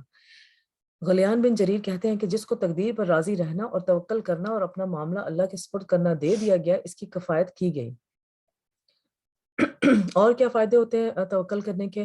ہم اور غم دور ہو جاتا ہے، ان کی ٹینشن ہی نہیں ہے، اللہ تعالیٰ نے جو کرنا ہے اللہ تعالیٰ ہی کریں گے جو کریں گے، اللہ کے علاوہ کی مدد کی ضرورت نہیں رہتی، ٹھیک ہے؟ توکل کرنے والے کو اللہ کی مدد ضرور پہنچتی ہے۔ دشمن نقصان نہیں پہنچا سکتا ایسے انسان کو، کہ ظاہر اللہ پہ توکل جب آپ کر رہے ہوں گے تو دشمن نقصان نہیں پہنچائے گا۔ صبح شام کی دعاؤں میں بھی ہے کہ 7 دفعہ حسبنا اللہ و نعم الوکیل پڑھنا جو ہے نا وہ سنت مسنون دعاؤں میں سے ہے۔ مسائل حل ہو جاتے ہیں اور مشکل دور ہو جاتی ہے۔ توکل کرنے والے پر شیطان کا زور نہیں چلتا، اس کا شیطان جو ہے نا وہ ویک ہو جاتا ہے۔ توکل انسان کو بہادر بنا دیتا ہے، اللہ کے سوا کا ڈر نکل جاتا ہے، کہ جو بھی اللہ کے ساتھ، اللہ کے علاوہ جتنے بھی لوگوں سے آپ ڈر ہیں تو وہ نکل جاتا ہے۔ توہمات اور بدشگنی کا زائل ہو جاتی ہے انسان سے، جادو، حسد اور نظر بد سے حفاظت ہوتی ہے۔ جب اللہ تعالیٰ آپ کو پروٹیکٹ کر لیں گے تو کوئی چیز آپ کو نقصان نہیں پہنچا سکتی۔ آخرت میں اس کا بڑا اجر ہے، وہ کیا ہے؟ جنت، بلا حساب جنت میں داخلہ۔ کن کن کاموں پر اللہ پہ توکل کرنا چاہیے؟ ہر معاملے میں، کوئی بات غمگین کرے تو اللہ پر توکل کرے، لوگوں کی اذیتوں کے مقابلے میں اللہ پر توکل کرے۔ کبھی کبھی یہ ہوتا ہے کہ فوراً جواب دیں، some times like most of time ایسا کرنا چاہیے کہ اگر کوئی بات کی تکلیف دے رہی ہے تو چپ کر کے بس اللہ پہ توکل کریں کہ انشاءاللہ اللہ تعالیٰ، اچھا دیکھیں نا، اگلا جب کوئی آپ کو تکلیف دینے کے لیے بات کر رہا ہے تو وہ اس کا مقصد کیا ہوتا ہے؟ آپ کو تکلیف پہنچے، ٹھیک ہے؟ تو اب اگر آپ شو کریں گے اس کو کہ مجھے تکلیف پہنچ رہی ہے، ایک سائیکولوجیکل وہ ہے نا ٹرک ہے، اگر آپ شو کریں گے مجھے تکلیف پہنچ، وہ آپ کو اور تنگ کرے گا، اس کو تو تکلیف پہنچتی ہے، اس کو تو اور تنگ کرو، ٹھیک ہے؟ جب آپ چپ کر جائیں گے، اللہ پہ توکل کریں گے، تو اگلے کی بھی جو کوشش ہے وہ زائل ہو جائے گی، وہ اس کی ویسٹ ہو جائے گا وہ سارا، کہ میں تو اس کو تنگ کر تو تنگ ہی نہیں پڑا، ٹھیک ہے؟ بچوں میں بھی لائک اگر بچے کسی کو چھیڑ رہے ہوں یا تنگ کر رہے ہوں تو اس میں بھی کہ تم نہ تنگ پڑو تو وہ تمہیں نہ تنگ کرے نا، قصور تمہارا ہے کہ تم تنگ پڑے۔ تو توکل اللہ پہ کرنا چاہیے۔ اگر لوگ اعراض کریں تو اللہ پر توکل کریں، جب دشمنوں کا خوف ہو تو بھی اللہ پہ توکل کریں، دل کی کیفیت کے ساتھ ساتھ زبان سے اظہار کریں، زبان سے ضرور اظہار کریں، ایسی مجلسوں میں بیٹھیں جہاں پہ اللہ پہ توکل کرنے والے لوگوں کا ساتھ آپ کے ساتھ ہو، کیونکہ اگر آپ دیکھیں نا سائیکولوجیکل النیسز زیادہ تر جیسے ڈپریشن، انگزائٹی ہے، وہ کیا کہتے ہیں اس کو، پھیلنے والی بیماری ہے۔ اگر آپ اس طرح کی محفل میں بیٹھیں گے جہاں پہ ہر کوئی بندہ پریشان ہے اور دکھی ہے تو اور وہ نیگیٹو باتیں کر رہا ہے تو وہ آپ پہ بھی اثر انداز ہوں گی۔ جب آپ ایسے لوگوں میں بیٹھیں گے جو جیسے مرضی اپنی زندگی کے حالات میں ہیں مگر وہ اللہ کے توکل پہ کرنے کی باتیں اور قلب سلیم کی باتیں کر رہے ہیں تو آپ پہ بھی وہی ماحول کا اثر ہوگا، ٹھیک ہے؟ تو زبان سے ضرور ادا کریں اس بات کو کہ میں توکل، کیونکہ ایمان جو ہے وہ دل سے شروع ہوتا ہے، زبان پہ آتا ہے اور پھر آپ کی عادات میں اور آپ کے اعضاء اس کی گواہی دیتے ہیں۔ دشمن کے سامنے بھی اللہ پر توکل کا اظہار کریں، بدشگنی ہونے پر اللہ پر توکل کریں، دجال کے مقابلے میں اللہ پر توکل کریں، حسبنا اللہ و نعم الوکیل۔ تو اس کے لیے حضور صلی اللہ علیہ وسلم نے کچھ دعائیں ہمیں سکھائی ہوئی ہیں، وہ ہم مانگ لیتے ہیں اور اللہ پہ توکل کرتے ہیں۔ اللہم لک اسلمت و بک آمنت و علیک توکلت و الیک انبت و بک حاصمت، اللہم انی اعوذ بعزتک لا الہ الا انت ان تضلنی، انت الحی الذی لا یموت والجن والانس یموتون۔ بہت پیاری دعا ہے۔ اے اللہ میں تیرے لیے فرمانبردار ہو گیا، تیرے ساتھ ایمان لایا، تجھ پر بھروسہ کیا، تیری طرف رجوع کیا اور تیری مدد سے کفر کے ساتھ جھگڑا کیا۔ اے اللہ میں اس بات سے تیری عزت کی پناہ لیتا ہوں، تیرے سوا کوئی معبود نہیں کہ تو مجھے سیدھی راہ سے ہٹا دے، تو ہی ہمیشہ زندہ رہنے والا ہے جس کو موت نہیں آ سکتی، اور جن و انسا سب مر جائیں گے۔